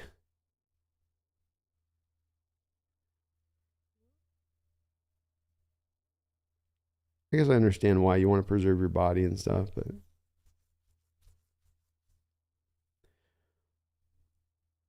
low, ball 1. Skyler, haha, 69 pitches.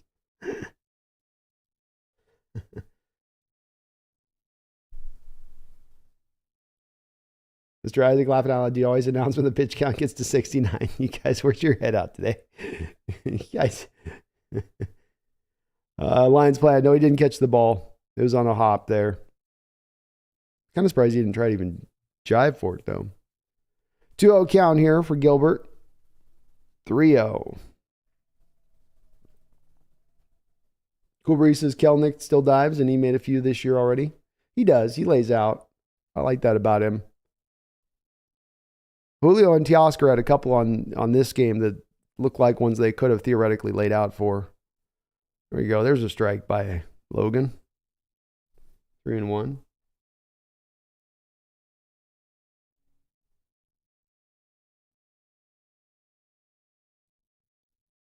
Runner on second. Mariners up 3-2 here.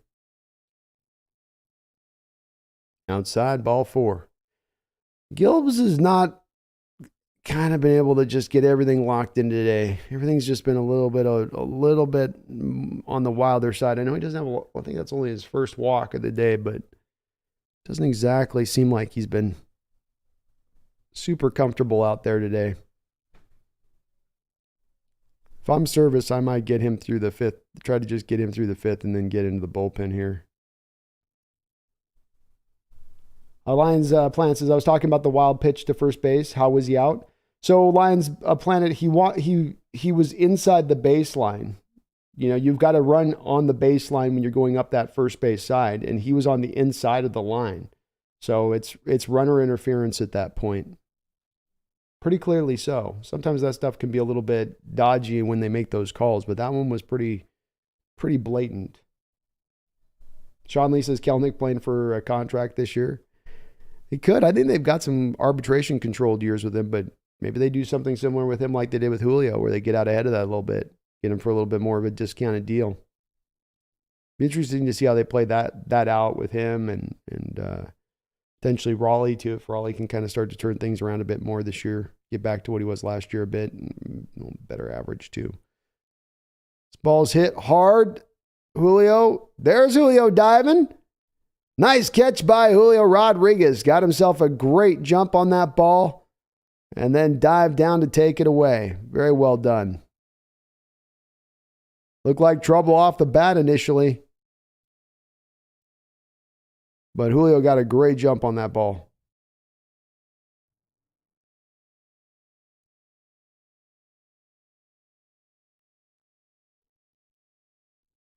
Nice catch. 2 outs now. First pitch swinging. Skied high, deep to center field, right at the warning track. Julio is on it for out number 3. That'll take us through 5. Mariners maintain the lead of 3-2. Let's go Mariners. Logan gets himself out of trouble here.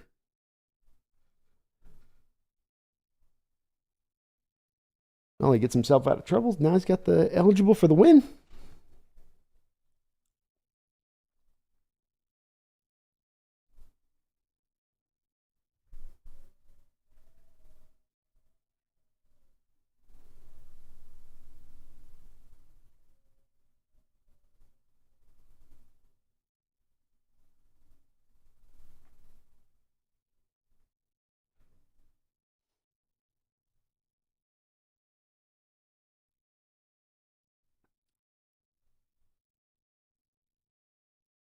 Sean Lee says Jr. wasn't afraid to dive. Nope. One of the reasons why one of my favorite all-time baseball players and a hero growing up is Griffey played the game the way it was meant to be played, which was all out all the time. And if he thought he could get to a ball, if he thought there was a chance he could get to the ball, he was going to give you everything he got to get to it. And boy, he throws body into walls and just an incredible to watch him in the field. He made one catch on one play I watched in the Kingdom during a game where he took a home run away, I think, to like dead center, and just the amount of ground he covered on the play to get to the ball, and then he had to leap. Just an insane catch. And it's not even one that's like on his highlights is that you see a lot. But that was Junior, you know. For other players, that'd be like a highlight catch for them for the year. For him, it was just a Tuesday. Skyler says Cal as a catcher is worth his weight in gold. Big dumper status. Big dumper status indeed. Love to see him find his way to get up to, even if he's not a guy that gets you into 280, 275, get yourself into the 250 range with the 30 bombs a year. And with how you catch, that would be huge for the Mariners in the offense if that's to where he can kind of round into shape at. We'll see. He's still a very young player, too. He's still figuring it out, especially with the bat. And Cal's got a little bit, I think, of the same thing going on that Tigers, again, not able to make a play in foul territory. Boy, this team is miserable as a fielding team. Absolutely just miserable. It wasn't an easy play, but they don't help their pitchers out at all. You got it in your glove, catch the damn ball. I mean, it's in your glove. Squeeze that thing. Come on.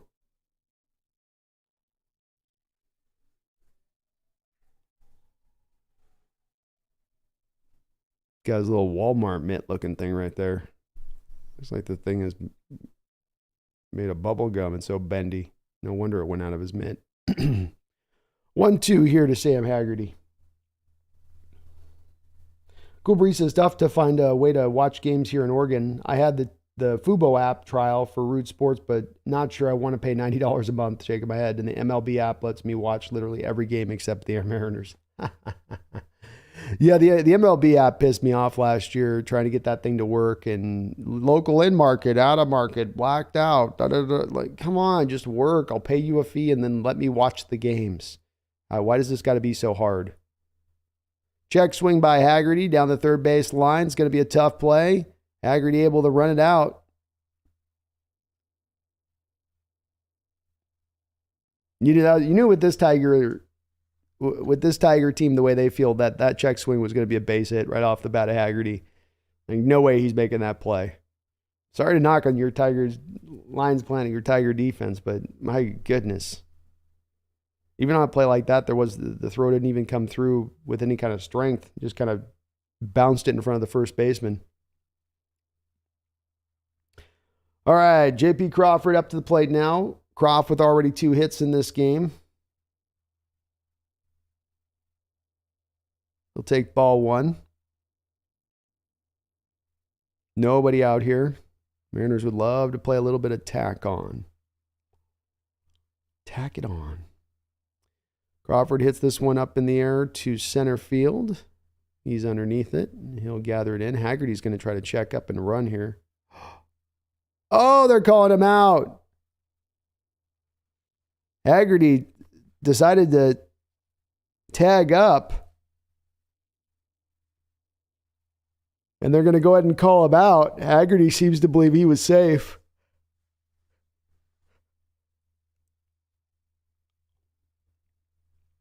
Let's see.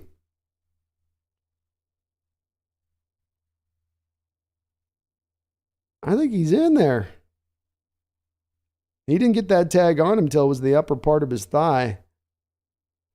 And the foot was already on the bag by the time it hit the thigh. Yeah, he's safe. Safe. Lions Planet, it says it's because 90% of my team is injured. Our number 1 pick, KZ Mizey, has Tommy John surgery for the 3rd consecutive year. Jesus, 3rd consecutive year? Just your number 1 picks had Tommy John, or that he's had 3 Tommy Johns? Brutal. That's tough, man. Well, I won't give them such a hard time then on their fielding. I give the fielding a hard time. I'm a former pitcher, so I always when your fielders just don't ever kind of pick you up on stuff, you're like, really, guys? Come on. Is anybody going to make a play today? I'm pitching to contact here.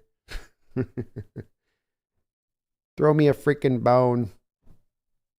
And Swag is going to be safe on that play, so ballsy by the drip man. The drip man can, as he tags up and gets himself to second base on a pretty routine fly out to center field. It wasn't like it was super deep. Haggerty just like, yeah, but I've run fast. Like, I'm fast. I'm flash fast. 1-0 here to tie France. 1 man down here in the top of the 6th inning. High, ball 2, 2-0.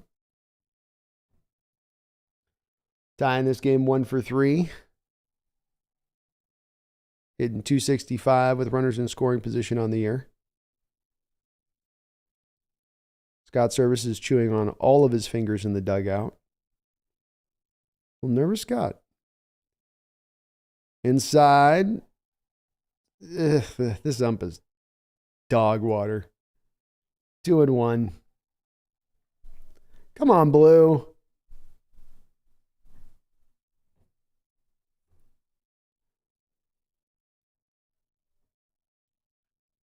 Ball's hit right up foul.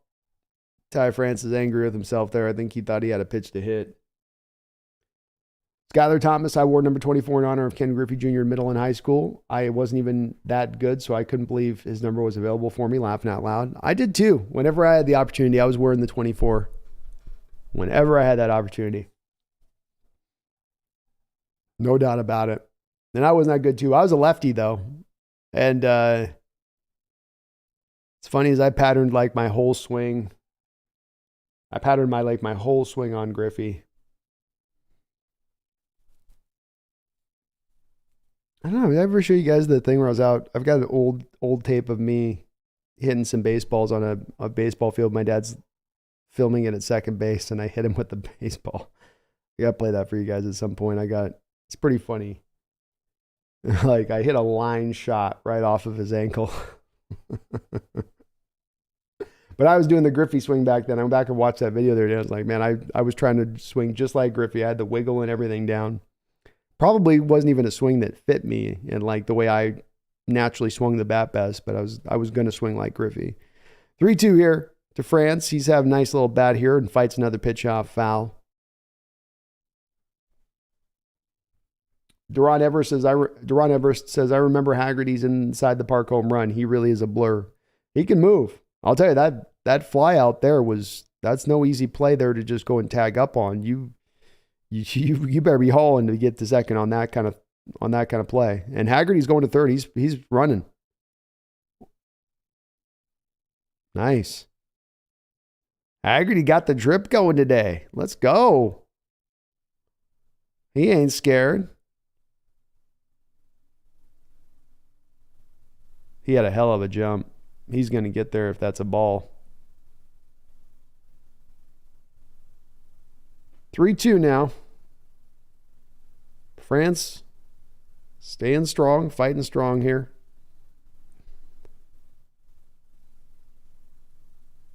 See if Haggerty goes again. Probably not.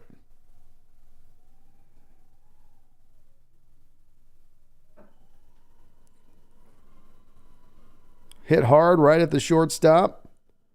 And he will throw it on over to first base. France put some good contact on it, but just right at the shortstop for out number 2. Wu-Tang Financial, Griffey's swing was so perfect. It was. I spent my whole childhood trying to replicate it, and it was like a vague knockoff of his swing. But absolutely perfection. Just the hips working together with the hands. Just everything was just, I think it's the most perfect swing in baseball of all time. I think it's the best swing in baseball of all time. And I don't think second place is even close. His dad just molded that swing just perfectly for him. And he mastered it. All right, Julio's going to come up to the plate now. Engelbert is up to 37 pitches here for the Detroit Tigers, so he has definitely worked a good amount here through this game. Julio is 1 for 4.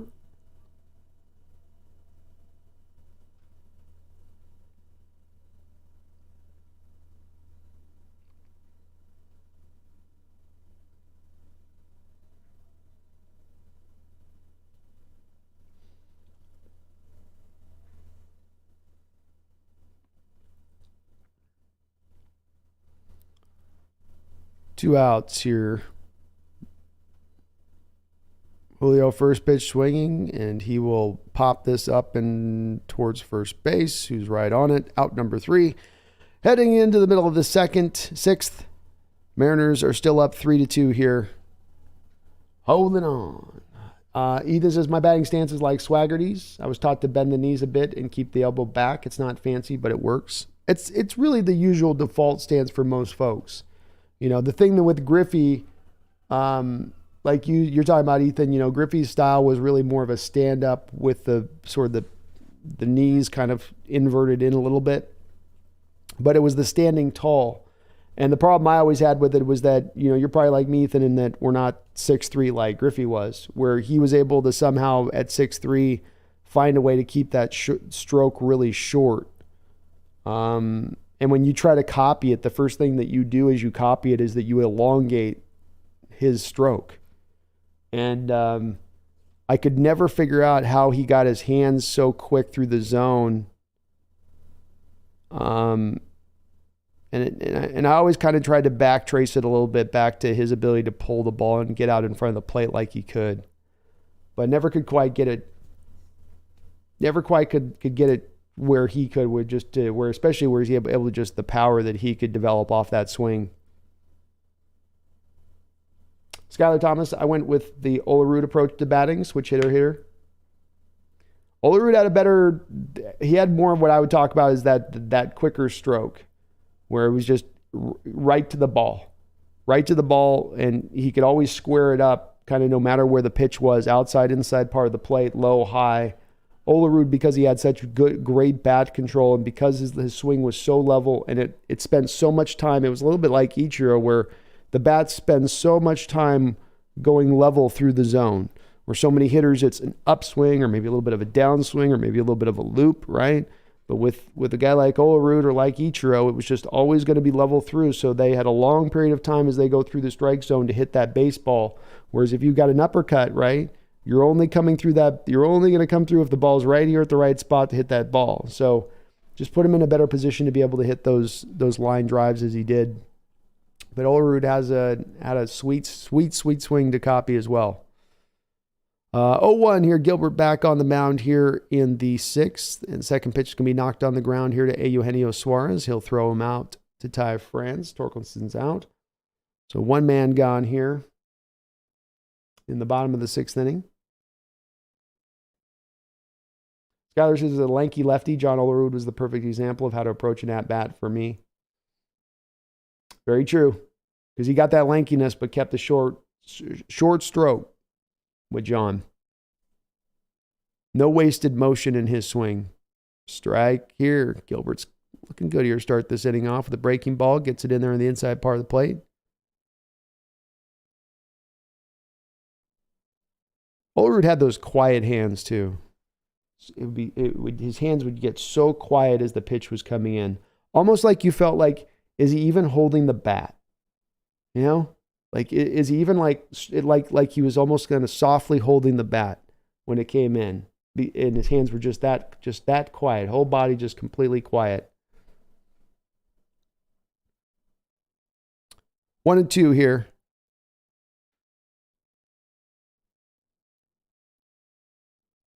Batted foul, staying alive. Lions Planet, Miggy is kind of useless at this point too. Well, he's reached that spot. We had this with Griffey at the end. You reach mascot status eventually as a player if you've been with the team long enough. Outside ball, and Miggy's he's in that mascot year. That's all it is.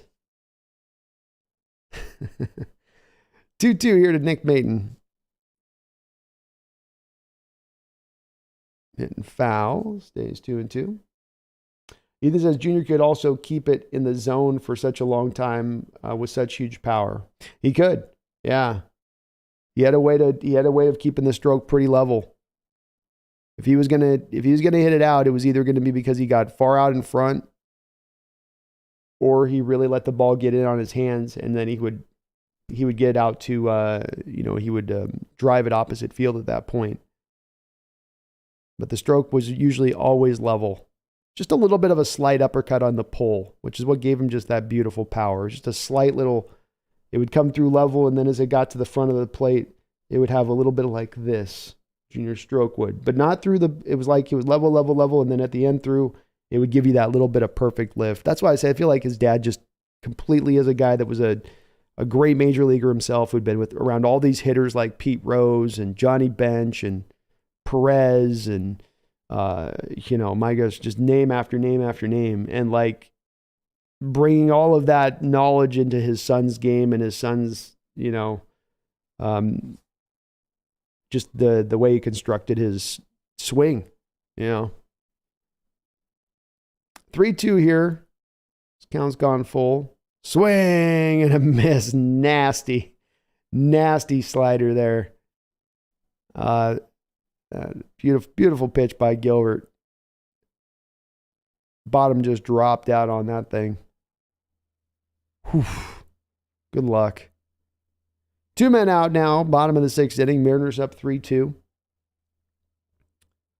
Gilbert's got himself. This might be his best pitched inning here so far. Another nice pitch right at the top of the zone strike. The ump is being consistent on those calls.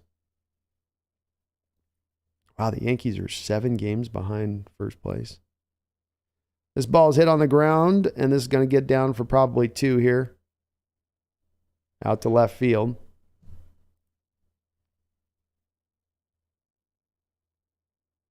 Let him work through this, Service. Let him work through this.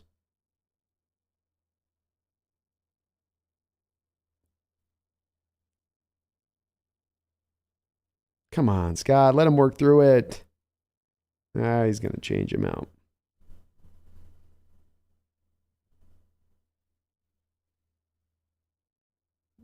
Yeah, he's going to call him up. Gilbert's at 94 pitches for the game, so right at the spot you'd look to move him out, I guess, anyway. I'd like to see him maybe just, I know this is the way managers do. They're going to take him out high leverage situations like this, but I might try to, you're at the bottom of the lineup here. You got a guy hitting 235 at the plate. I might try to see if Logan can work the last of this inning. YGK, every year we get random bullpen arms that are great. Seems this year we did even more than the past few seasons. DePoto's puts together a great bullpen every year. He certainly understands how to do it. Whether it's by luck or the purposeful approach that they go about it, they do find a way to get the bullpen in good shape. Sean Lee, Gilbert settling in nice. Pretty good game.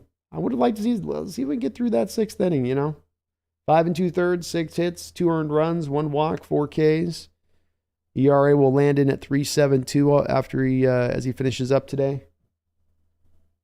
Ethan says, I'm right up around 5'11", 6 foot. I've tried standing up taller like Matt Olson and others, but I don't like the bat speed. I don't have the bat speed for it. I also hit more for contact like my hero Ichiro. Yeah, I was a little more contact as well. I was a lefty that was real big with opposite field. I just, for whatever reason, always like to naturally let the ball get real deep in on my hands before I'd look to do anything with it. Which sucked because I actually had good power when I'd pull the ball, but I just could never decide I want to swing that early to get out in front.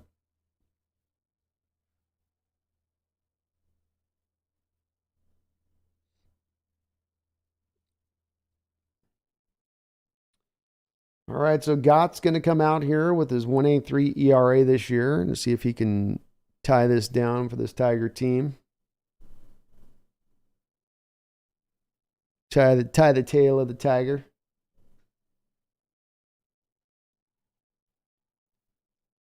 For Skylar Thomas's fun fact, Olerud was a Rookie of the Year and just about led the Blue Jays to a championship the year I was born. He was. He's a hell of a college player, too.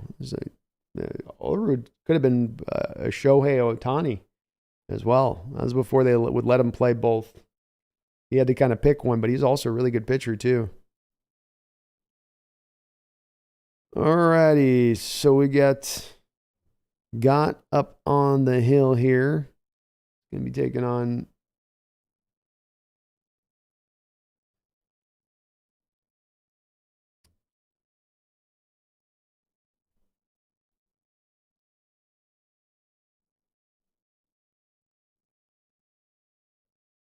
he goes 1-0. 1-1.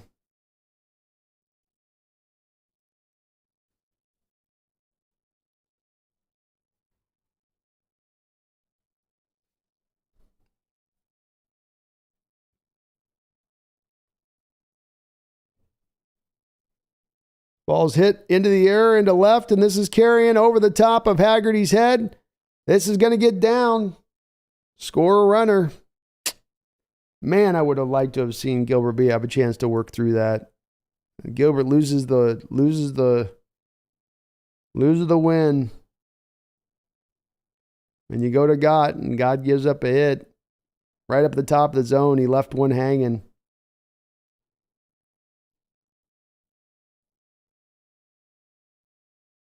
Y2K, Olerud's the man. He also took the train to Shea Stadium as the Mets starter, laughing out loud.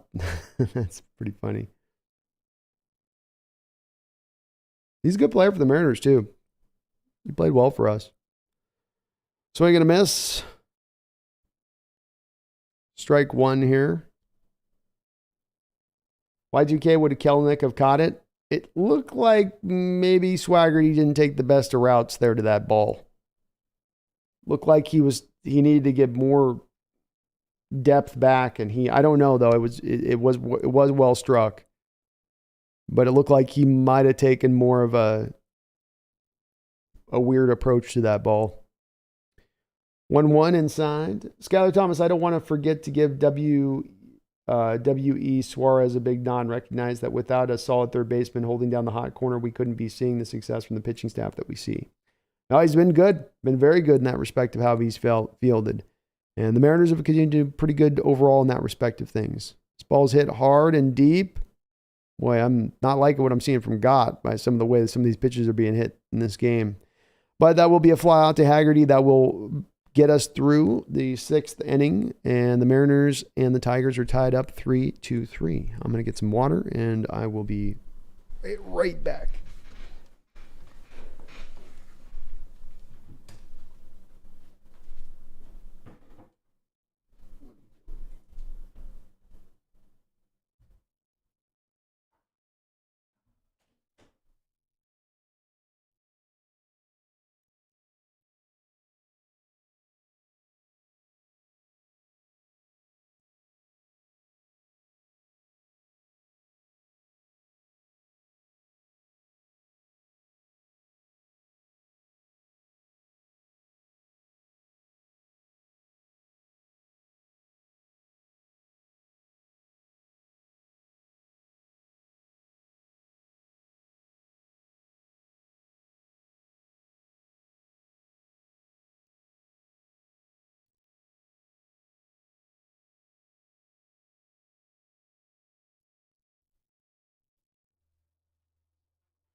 All right, to start things off here, Eugenio Suarez will bounce a ball right to second baseman here for out number one on the first pitch.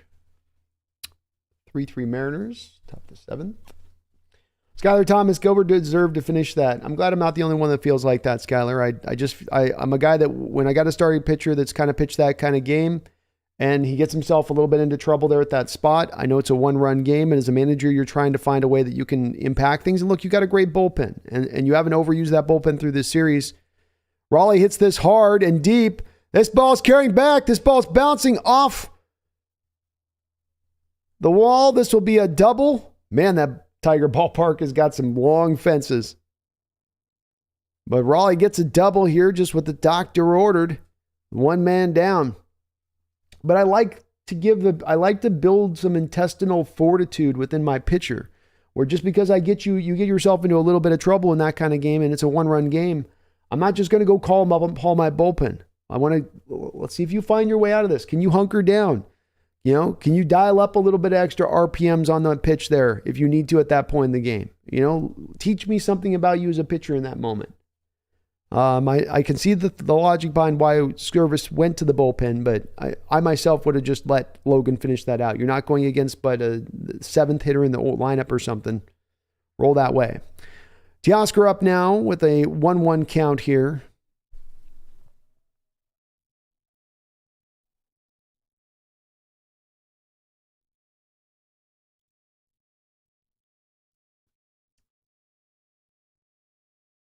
Teoscar's got a good pitch there right down the middle of Main Street and just fired it back foul. Skyler says the fact that he replaced our being Eugenio Seager and done so without skipping a beat is notable and deserves some credit to him and to Poto for that deal that got him here despite the Winker criticism. Yeah, no, that deal was still fantastic. Fouled up back by Teoscar there, staying alive. 1-2. Teoscar's 1 for 2 with a single, a stolen base, and a sac fly in this game.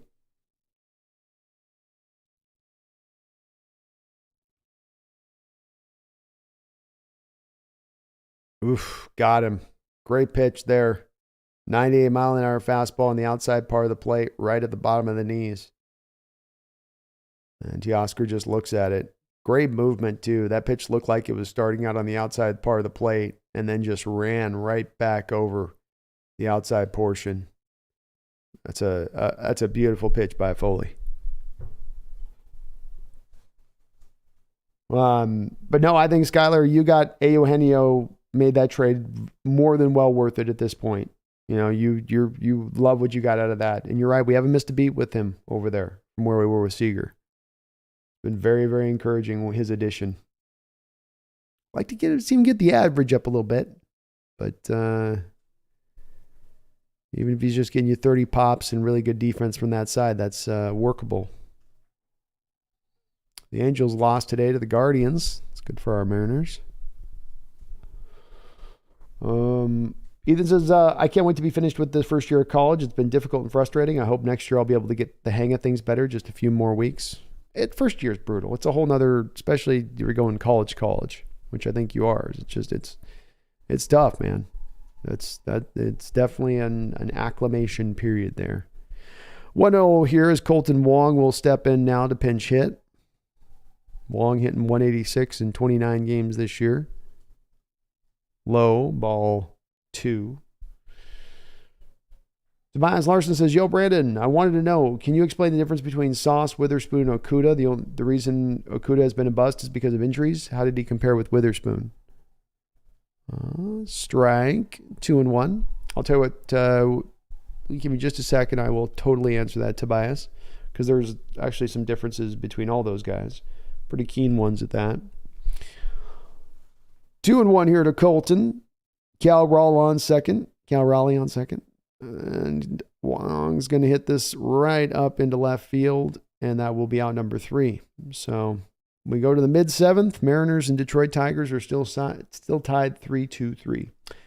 The difference is, Tobias, between those guys. Sauce Gardner is a zone-based cover. First and foremost, there tends to be a situation here, Tobias, with corners where it goes, there are zone-based corners and there are man-based corners.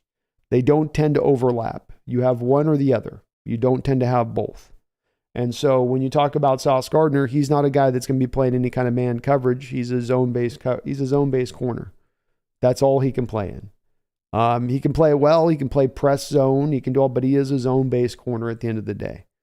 Okuda is also a zone-based corner. Okuda is a guy that when he came out was really, really technically refined. But, Tobias, if you go back and look at, for instance, my breakdown with, I think I had DMAC on the channel at that time, and we did a breakdown on the cornerbacks in the draft. And, me and him looked at that and we were like, We just didn't get it with Okuda. I thought he was tremendously overrated and overdrafted at the time when he was selected. I was on record as saying that. So when you talk about Witherspoon, and the difference there is, number one, Witherspoon is a better tackler, way better tackler than both of those two guys. Sauce can tackle okay, but he's way better as a tackler. He also has way better ball skills, Tobias, than either of those two guys. He's going to get way more interceptions in his career than either of those two guys. And then he is also more of a man-based corner. Those other two guys are zone-based corners. I would say Witherspoon's more of a man-based guy, though he was asked to do both at college. And that's that rare thing of overlap that we talk about, where there's some guys that have to do both. He could do both. That's what makes him such a good player and so unique. Y2K says in the offseason, the Mariners, I believe, need a third baseman, second baseman, right fielder, and a DH. Seems like a lot. Yeah. It's definitely going to be not easy to fill all that stuff. That's for sure. Good news is I still think Y2K, we're going to draw in a lot of fans this year. The team's going to turn a lot of profit like they did last year. And you don't necessarily have a lot of contracts on the books right now at this point, do you? You know, you obviously have some young guys you're maybe going to look to start to sign as we go forward a bit. But, you know, you do have the room to get some stuff done too. And usually DH and right field tend to be reasonably easy positions to go out there and find production for. I'll give you a third base and second. It's a little bit tougher. Tobias, I might go watch that stream again with DMAC. I love those co-ops you guys were doing. Yeah, I wish I could have talked DMAC into more of them, but he's just a tough sell on the YouTube stuff. But yeah, we were on it with Okuda in that deal. We both said we don't see it with this guy. Don't see it at all, you know. And I didn't get the hype on Okuda. Just the tape was not that great coming out of Ohio State. It was just a weaker draft that year. That could have been it too. Gabe Spire will come out for the Mariners here in the bottom of the 7th. 18 games pitched, 14 innings, only one earned run, 12 to 1 strikeout to walk ratio. Guy's been pretty good. Skylar Witherspoon is going to be an absolute stud. Might not get the INTs, but his ball skills are out of control. Well said, man. Yep, well said. And I'm not expecting to be a crazy intercepting guy like Tariq was last year, but a guy, he'll get his share. He certainly doesn't have those stone for hands that we've seen from times like Shaquille Griffin. Strike one here from Spire. Ethan says, remember, Ohtani is on his way next season. That's right. Just a matter of time. Just give him to us, Angels. You know you're going to do it anyway, eventually. Gives him to us. Swing and a miss by Jake Rogers, 0-2.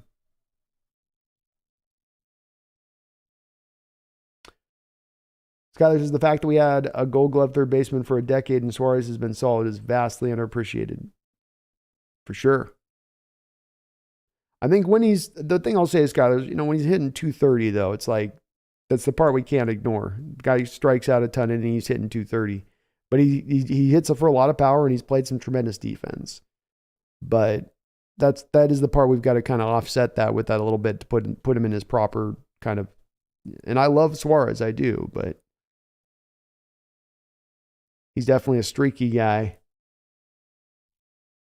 No, I don't need you up here. You knocked it down last time. You're not coming back up, kitty. All right, Jake Rogers has pulled this count to 2-2. Outside, ball 3. Come on, don't walk the opening batter of the inning.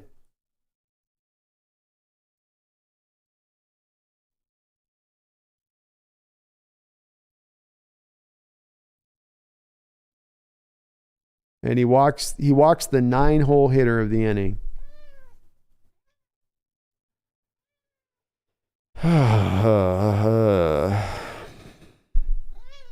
Honey, no. I'm not in the mood right now. Sorry.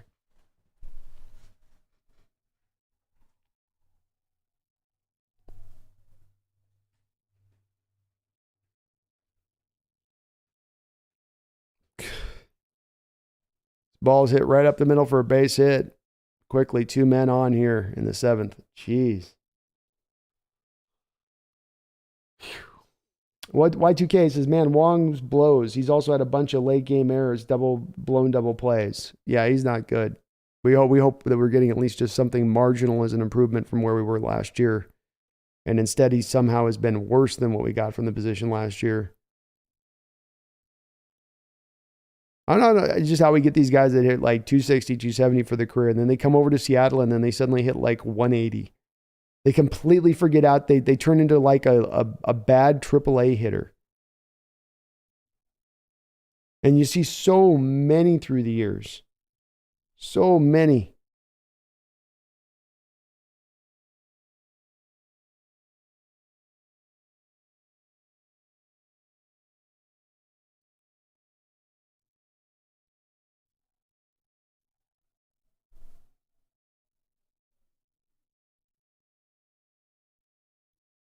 Ball's batted foul. Might have been for the best that was foul, because I think you're only getting one of those plays. Sean, yeah, hopefully don't let this game get away from us here.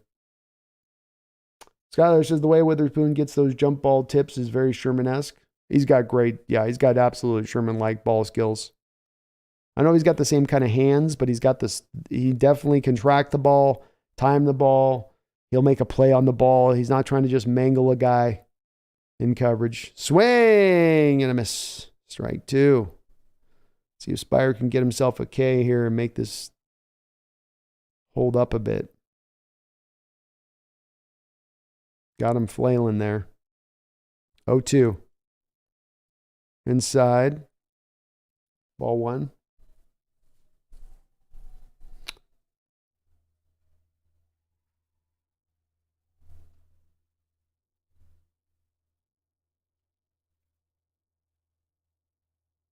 Swing and a miss, strike 3. Boy, that lefty was uncomfortable. That whole at bat was green. He was definitely not comfy at all against Spire.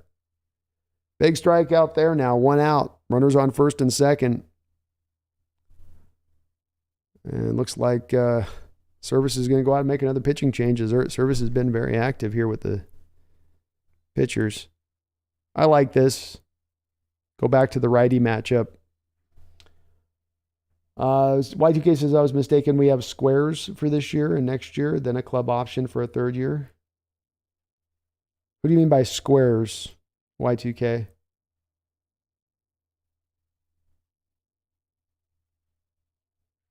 Skyler, what's wrong with batting 230 with 100 plus strikeouts between friends, though? Laughing out loud.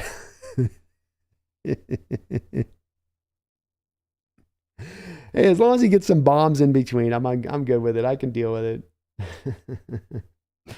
Skyler Thomas, Winker went from an NL All-Star to a AA bust at the plate. Shaking my head. Yeah. I don't know. It just must be that the stadium in Seattle just gets into these guys' heads and it just messes them up. That's the only thing I can think of, just watching so many years of these guys come through. And you'd expect and you'd understand a bit of a dip. If I come from Cincinnati in that bandbox of a stadium and I go then to one of the best hitter parks to one of the worst, you expect a variance. You expect there to be some dip, but you don't expect it to fall off a freaking cliff. And that's what's happened with some of these guys, where it goes all the way to that. And you go, man, really? You know?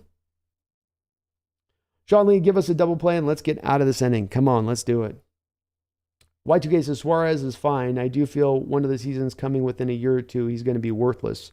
Once he starts hitting less than 25 home runs, it's not going to be good. Yeah, that's excellently put on your part.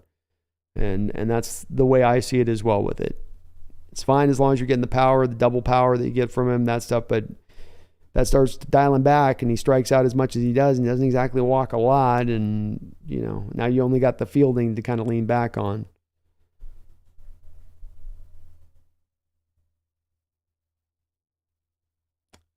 Ethan says, I've always said that getting NL batters and moving them to the AL pitchers park against AL pitching is not a good idea. It seems like it fails every time to me too, Ethan. And there's been so many years that this goes back. This just goes back years and years watching these guys pull over from one league to the next. And when they go from the NL to the AL in general, it just does seem like there's a real diving off of the the batting average at that point. Matt Brash out now with a ball one here. One man down in the bottom of the seventh. 2 runners on, first and second. Mariners and Tigers are tied up 3-3 here.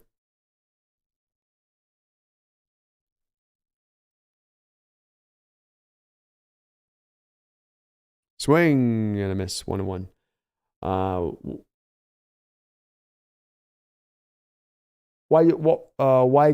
Quan Huang says Edwin Encarnacion and Jay Bruce were still good when we traded for them. Yeah.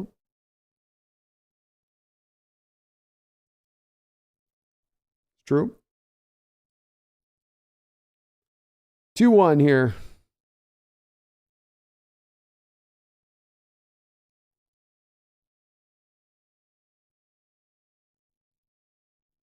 Hit off the end of the bat. Teoscar Hernandez out there in right field has it gathered. He'll throw it on in. So 2 men out. Runner from second will go ahead and tag up and get over to the third. Nice pitch there. Y2K's StatCast says Colton Wong was trash, basically, so regression makes sense. I guess it makes some sense, but man, regression to 180? That's what I'm saying. I'm good with a regression like 20, 30 points on the batting average, but, I start getting closer to like almost 100 points. Outside, ball one.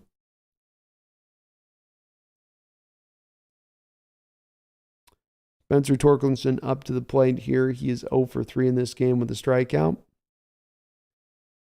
Mariners trying to squeeze out of this inning and keep this game tied. Outside, ball 2.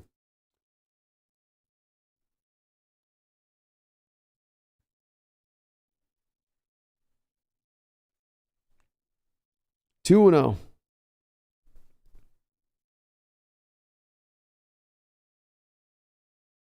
Ball 3. Gosh dang it. Just throw a strike. Eden says, on the other hand, NL pitching is to the AL is something I am a fan of. I'm okay with that. Yeah, it doesn't seem to be works with the inverse of it on pitching like it does work with hitting. That move. 3-0 count here to Torkelson. And he gets a very, very helpful strike from the umpire. That was a good 2 or 3 inches off the plate.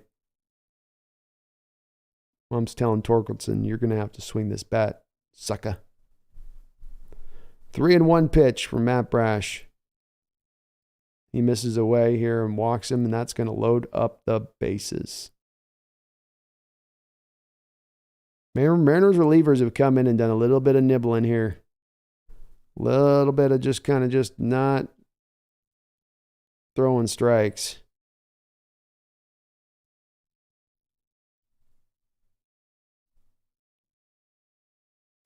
Y2K says, I remember I was in some graphic design class and I wrote this newspaper article on how amazing Jeff Cirillo was going to be. Sigh. That's a deep cut going back a bit there. Old Jeff Cirillo. I remember Jeff. Kitty, you're going to drive me crazy today. You're going to drive me completely crazy. All right, bases loaded.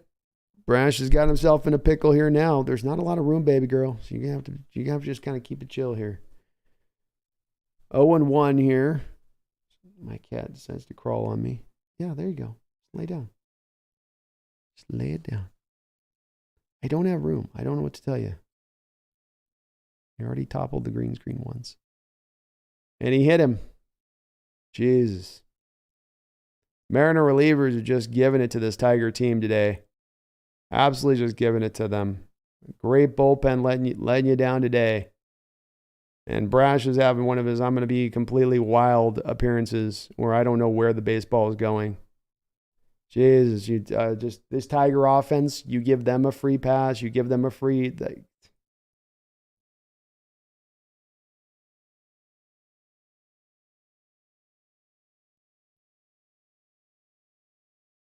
Yeah, he can't. Brash has got no feel for the zone right now. You can just tell when he's throwing the ball right now, he's got no idea where it's going. So Murphy can set up in a spot, but the pitch is just going to go wherever the hell it's going to go. Ball 2.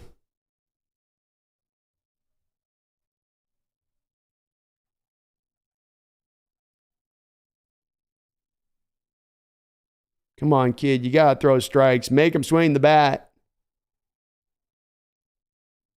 3-0.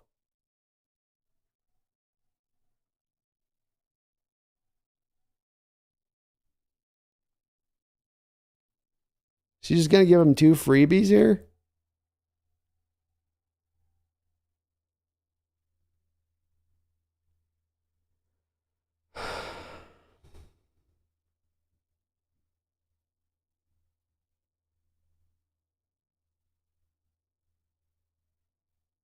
Yeah, he walks him on 4 pitches. His mechanics are an absolute garbage right now. He's landing out on his front foot, turned sideways, falling down to the left. Just gives him two free passes through.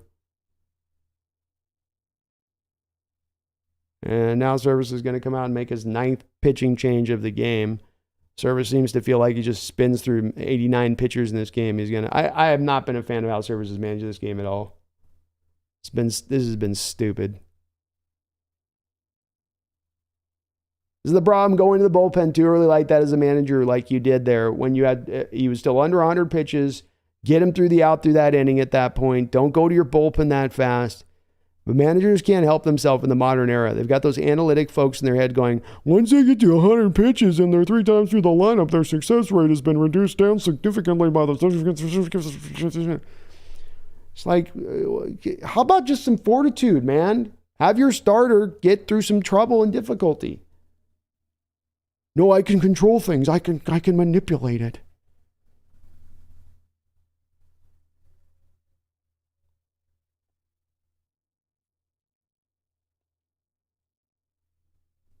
Yeah, Cirillo's a deep cut. Why Wu Kwang says, why is Scott Service making stupid decisions like, why are you putting in Brash in this crucial moment? I don't know. The bullpen and the way he's done the bullpen today has been stupid. I don't know exactly what Service is trying to get done. I thought he had a way too early hook with Logan Gilbert. Logan got like in a little bit of trouble with one batter and like 2 outs. Get him out, get him out, get him out.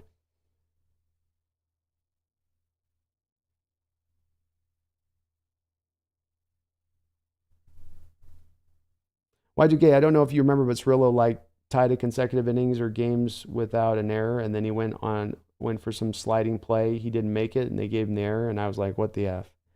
I vaguely remember that. That's going back quite a many years on the Cirillo. Vaguely. I kind of can vaguely remember that. That's definitely going back a ways for me. Sean Lee, hate the analytics. I do too when it comes to those kind of points when a manager leans into making that choice. Because managers sometimes want to be overactive anyway in their pitching changes, and it just gives them a reason to do so.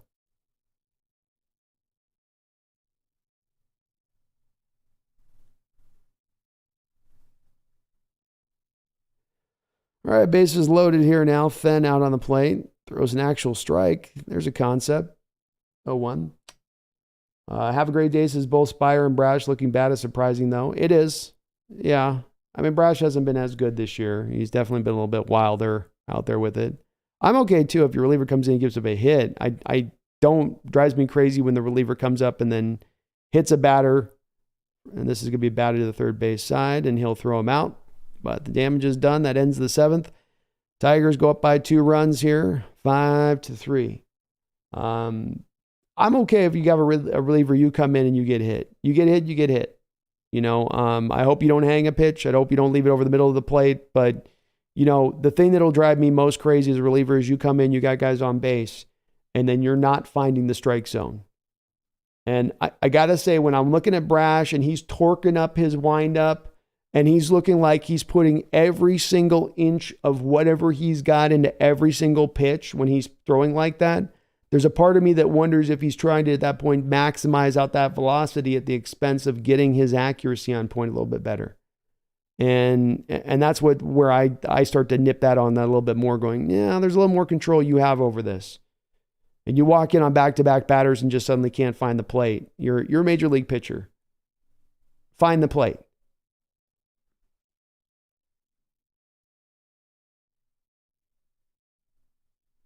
The Y2Ks was we expect is Jeff Cirillo deep dive. I'm remembering Jeff, but I'm not, and I remember he's like kind of a slider player, wasn't that big. You're in Levy mode today, aren't you? Yeah. Sean Lee Welp, do we have a comeback in us today? I don't know.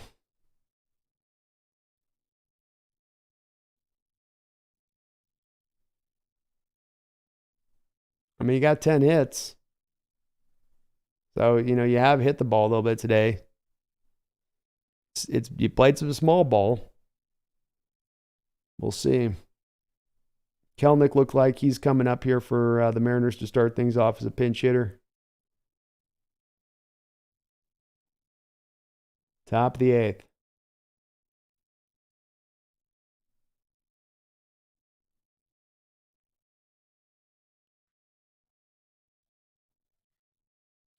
Wu Kwang says, in my honest opinion, the Mariners players who should go to AAA are one, Matt Brash, Sam Haggerty, and Colton Wong. Can't argue with that. I'm hoping maybe Haggerty can get himself back around a little bit, but Colton Wong's done nothing to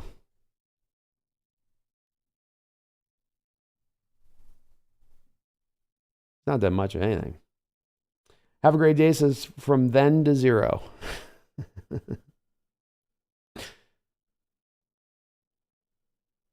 Why are they taking so long to get this inning started? I got coaches on Tigers team talking to pitchers. I got Kelnick over in the dugout.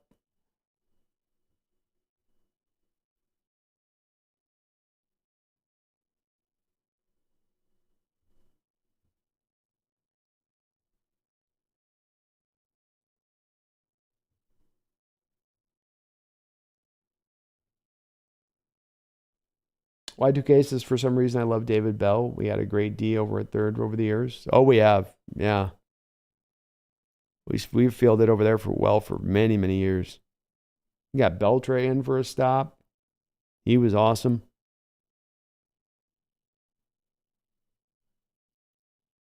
Hot corner's been pretty well handled for many a year.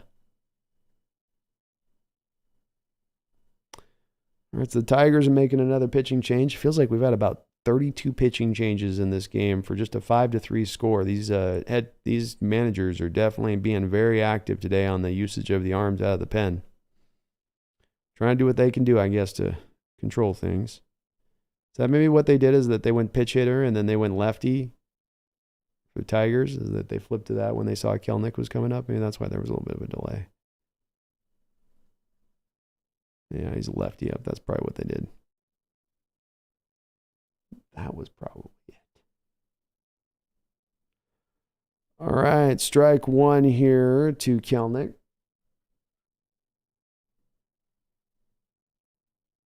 Have hope, Wukong. It's not over yet.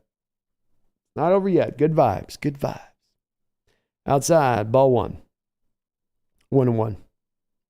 Kelnick hitting 289 this year with 8 home runs, 20 ribbies. Had just that absolute blast last night on a line, or yesterday, not last night. The ball's hit foul, 1-2.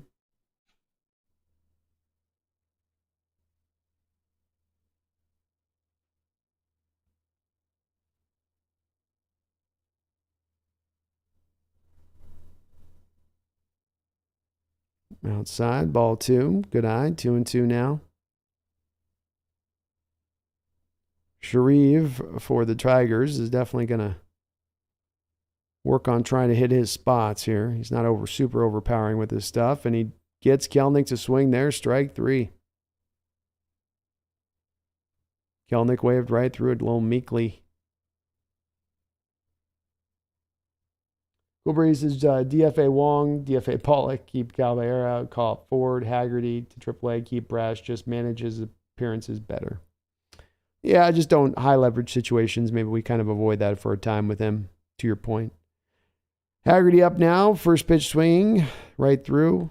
Mariner lineup today has done itself really. They've got 10 hits on the day, but there's a lot of swings in this lineup today. They're just on pitches out of the zone. The discipline on the plate just continues to be absent from this offense and continues to stand at the head as to why this offense struggles. Batter in and batter out. There's just no sense of really controlling the zone. 1-2 here to Sam Haggerty. Skyler says Adrian Beltre with the no cup special. Laughing out loud, bold man. Oof, that is bold for the hot corner especially. Swing and a miss by Haggerty on a pitch that's 3 inches below the zone, just as I'm talking about. Just team cannot seem to locate what is a strike and what is a ball. The most basic principles of batting right now are a little bit of a struggle here for your Mariner team today. They can't pick up what's what. Danny W says, what's going on with our pitching today? Gilbert was never really fully locked in, but he was fine. And they had a chance then with Service to let him, fight through a little bit and work his way through the difficulties. And Service instead tried to go to the bullpen and really kind of overmanage the game a little bit. And then both the guys you brought in out of the bullpen have not done their job. That failed, basically.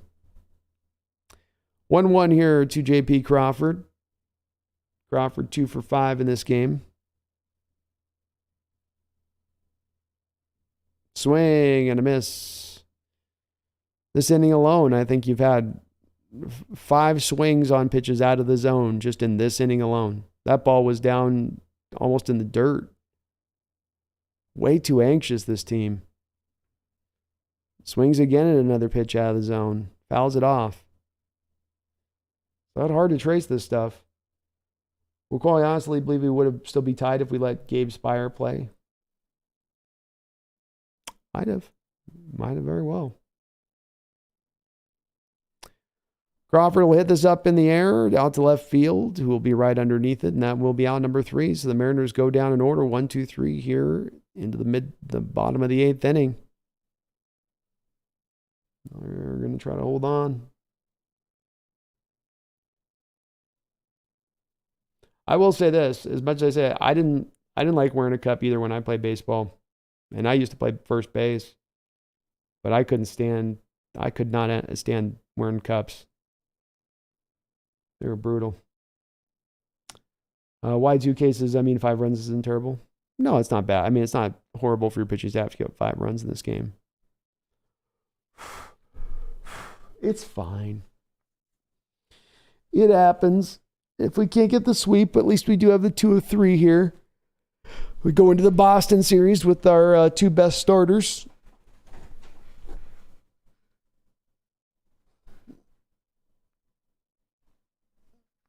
Heading out to the hill. So there's that.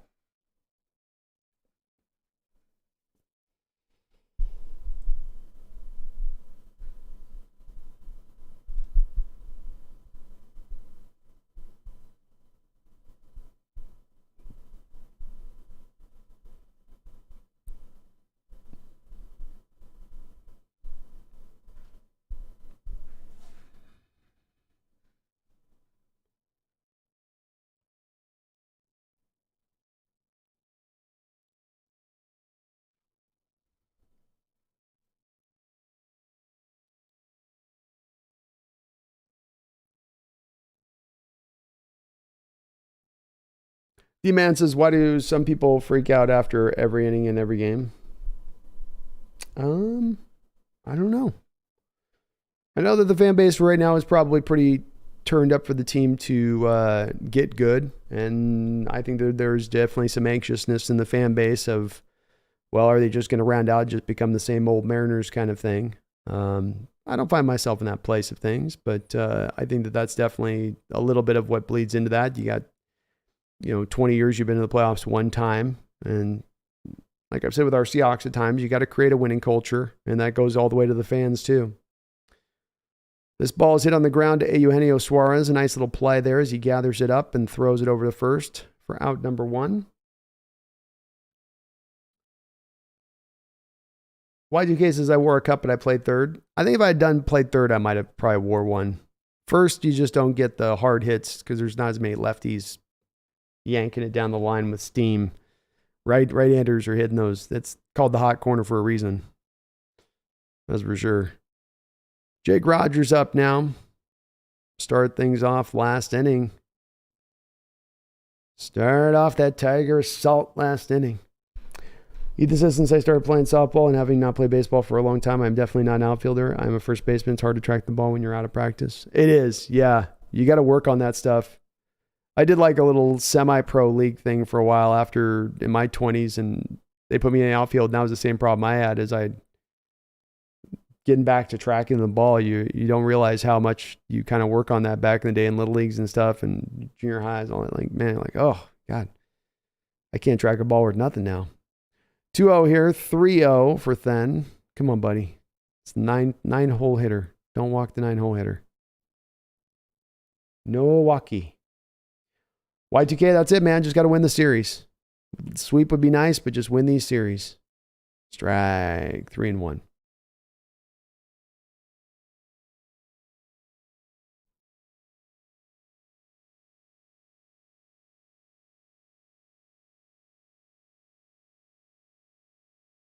Another walk. Oh, 9th hole hitter.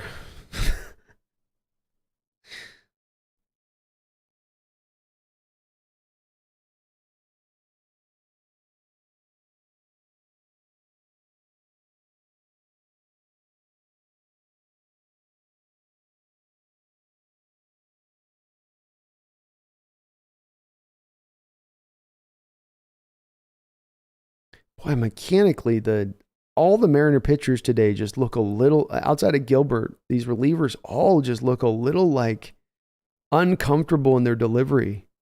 It's just not coming out quite fluidly, I guess is the word I would use.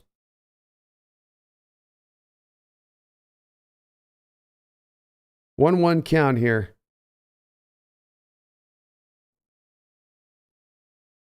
Wow, everybody in that AL East has a winning record right now. Bounced ball up. Picked up by Crawford. What a great play by Crawford. The ball got bounced high up into the air. Crawford had to wait for it to come down, short hopped it, picked up the short hop, and then flipped it over to second base just in time to get Jake Rogers. It would have been a tough play to probably make to throw the runner out. And he went the easy route with it, which was smart. Very, very heady play there by Crawford.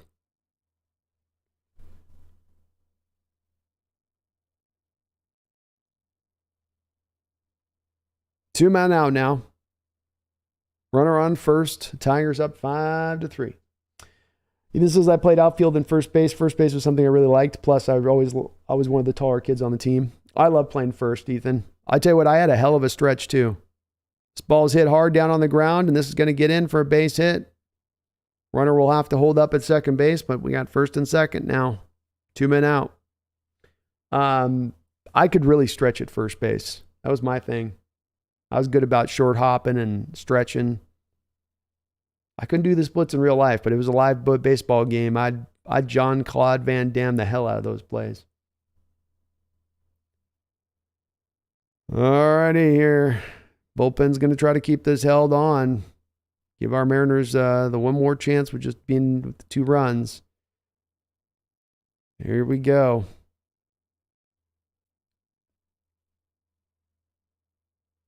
First pitch swinging, batted foul.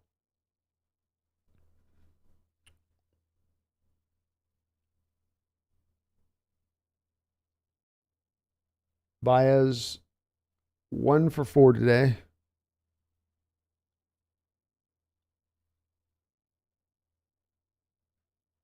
Batted foul again, 0-2.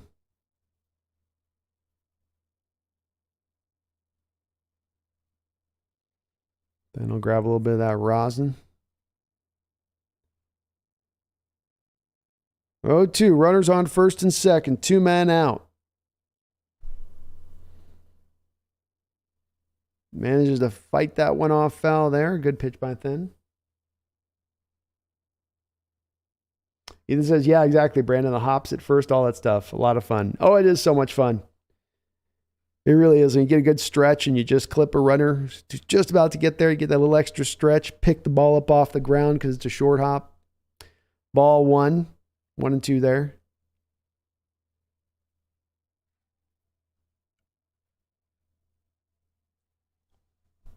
First is fun. I was a lefty too, so that also made it advantageous. Then's got this count to 2 and 2 now. Played around with him a little bit on these next 2 pitches.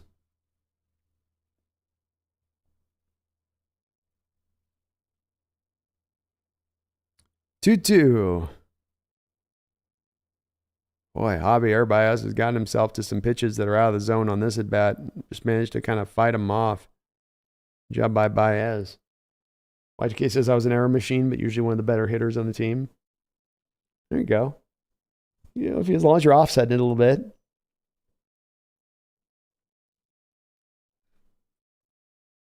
Ball is hit on the ground to Crawford. He's up with it. Throws it back across to first in France, and that will be out number 3. So Then does a good job coming in, keeping things held down, giving this Mariner lineup a chance. Mariners are going to be turning it through the top of their order here this next inning. So it'll be France, Rodriguez, and Suarez needing 2 runs.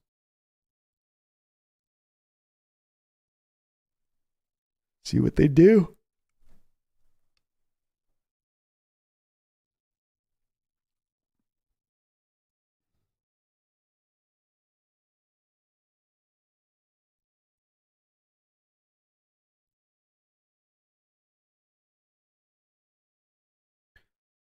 Ooh, Herradura, legend. Is that tequila? Herradura. Is that a good tequila? Herradura? I haven't even heard of that. I guess that's why they're doing commercials. Ethan's isn't jumping for it on the throw is high. Very satisfying to snag those. Oh, yeah, for sure. I used to too, Ethan. I didn't have the first baseman's mitt, but I would go for the longer glove just so I could get to those balls too. So I'd have this huge glove that was like off my hand this far. just to get to those little extra ones. Because they don't regulate how big your mitt can be. So you might as well have one of those monstrous glove built for a guy that's 7'4". Got to hold it up with 2 hands to be catching stuff. So big.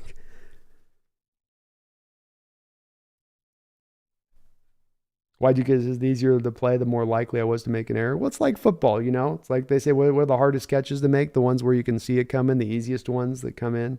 It's the same way. You start to overthinking it.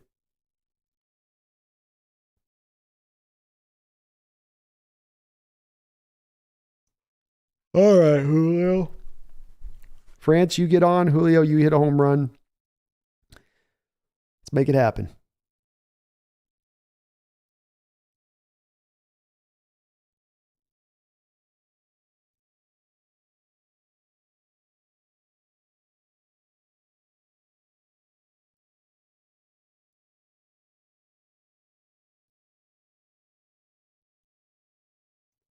So up steps Ty France. He's 1 for 4 in this game.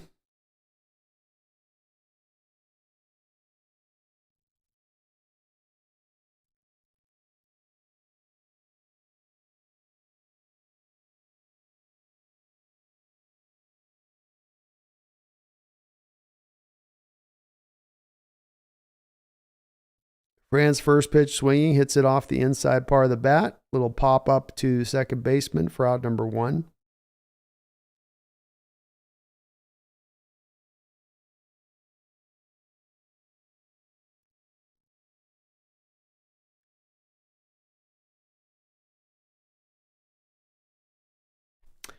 Julio Rodriguez steps up to the plate. 1 man down here, top of the 9th. Mariners down by 2 runs. Low on the first pitch, ball 1.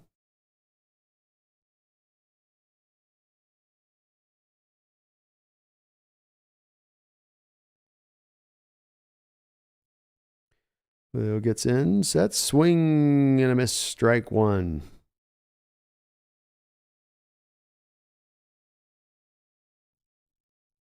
Julio swung at a pitch out of the zone.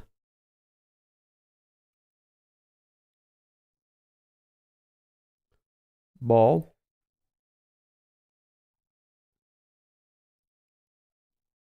Two and one.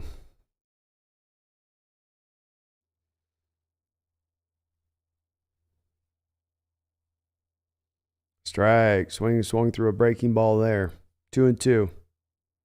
Julio 1 for 4 with an RBI single in the third and a run. It's a nice pitch. All right, Julio, you know he's probably coming back at the breaking ball here, 2-2. I'd be very surprised to see him come back at the gas. And he does. Breaking ball. Julio, great eye there. That was a nasty pitch. Julio did a great job of just staying in on that one. 3-2 now. Get yourself on base. We need 2 runs here, bud. 3-2 pitch. Ball. Great at bat by Julio Rodriguez. You need somebody on, like I just said. You did it there. That will do. Nicely done. Nicely done there, Julio. He had some tough pitches in that at bat, too, to deal with. That was no easy four-pitch walk there.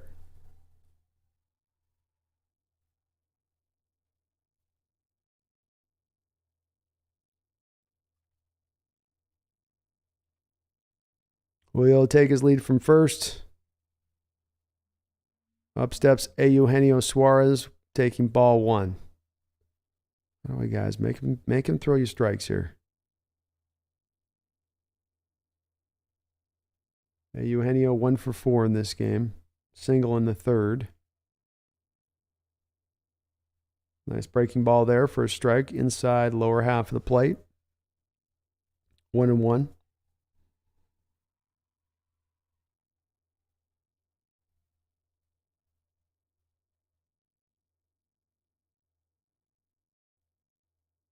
Bounced. 2-1. All right, he's going to give you a good pitch to hit here, Eugenio. He's got to give in on the fastball now. You don't want to put 2 runners on here. 2-1 pitch. Inside, the back of the breaking ball. 3-1. All right, look for a pitch in your spot of the plate.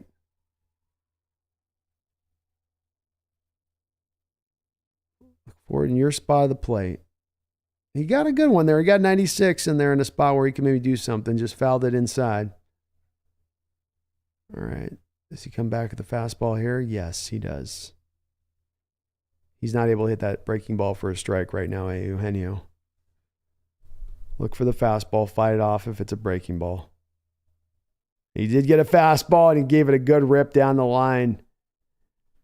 Good swing on it, just pulled it foul, yanked it foul. He was looking for it. He was out ahead of it on that fastball. That's why he pulled the 96 down, is he had the right idea and understand this guy's not going to throw these. He's not hitting this breaking ball early on in this inning.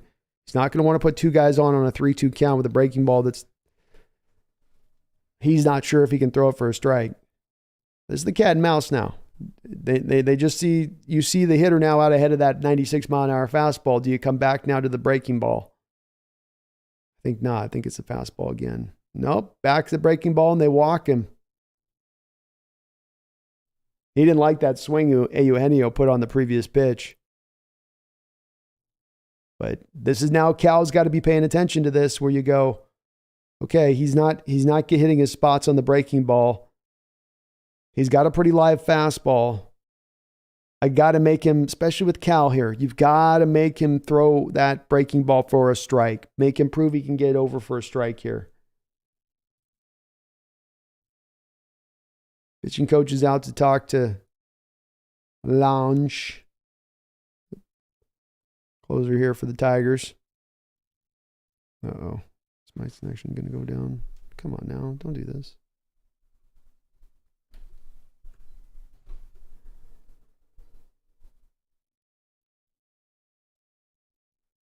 Cal Raleigh steps up to the plate. Raleigh with a double in his last at bat. Took over for Tom Murphy in this game. Strike. Good eye there by Raleigh not to stay on top of it. It looked like a pitch might have been a little low. It was right at the top, itty bitty top of the zone. Just a beautiful pitch there by Lange.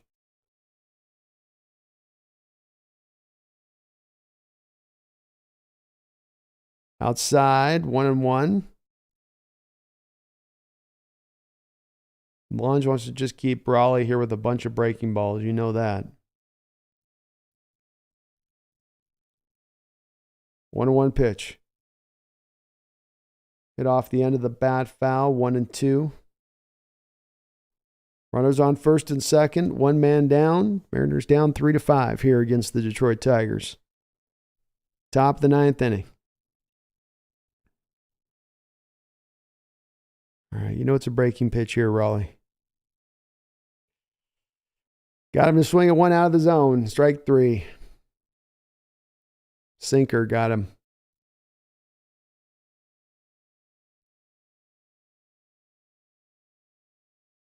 Looks like a fastball all the way up to the last minute, then it doesn't. So the Mariners are down to their final option here now. Teoscar Hernandez up to the plate. Can the new addition from Toronto save the day here for this Mariner team? Runners on first and second. 2 men out. First pitch of ball. Teoscar 1 for 3 in this game. Meek swing there on that one. 1-1.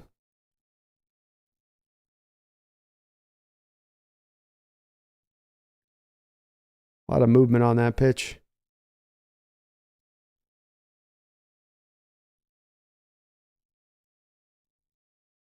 Pitch is bounced. 2-1. All right. So he's got to come back with a...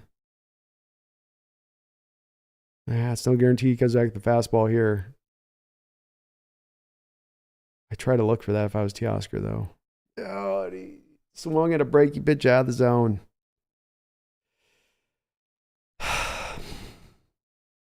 See, 2-1, I'm sitting fastball there, and then if I see breaking ball, I'm just letting it be. And if he throws it for a strike with the way that he's throwing that breaking ball this inning, good for him. Now I'm in a 2-2 count, then I'll go back to dealing with the breaking ball then once we get to 2-2.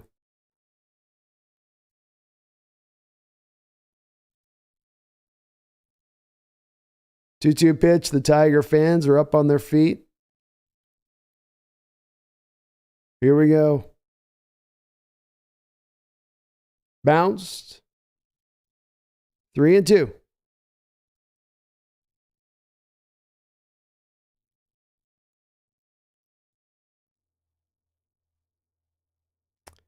Comes down to this.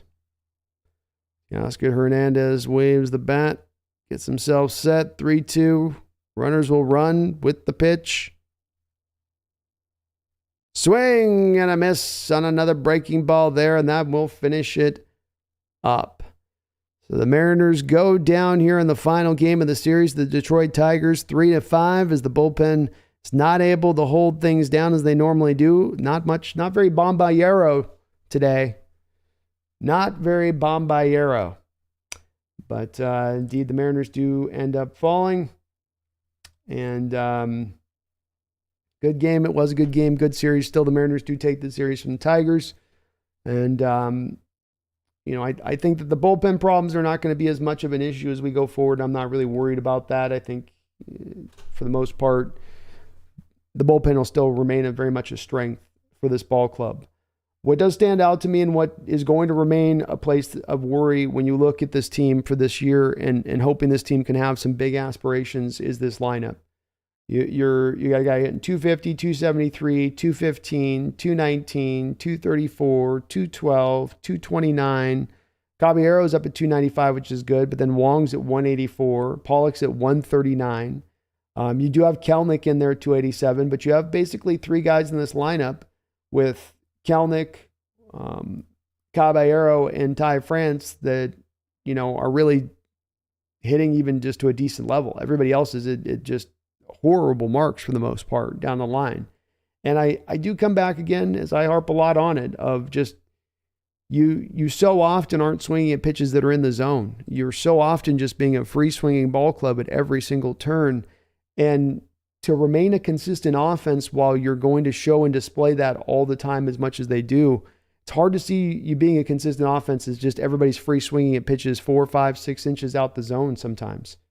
Really tough for me to understand in moments why they don't try to do more to seem like they're even working on it. They just don't seem too concerned with it. Oh, it's strikeout. Oh, well. I do think the offense will get better as the games do warm up, as the heat warms up, as those home run balls have more of a chance to then leave the park.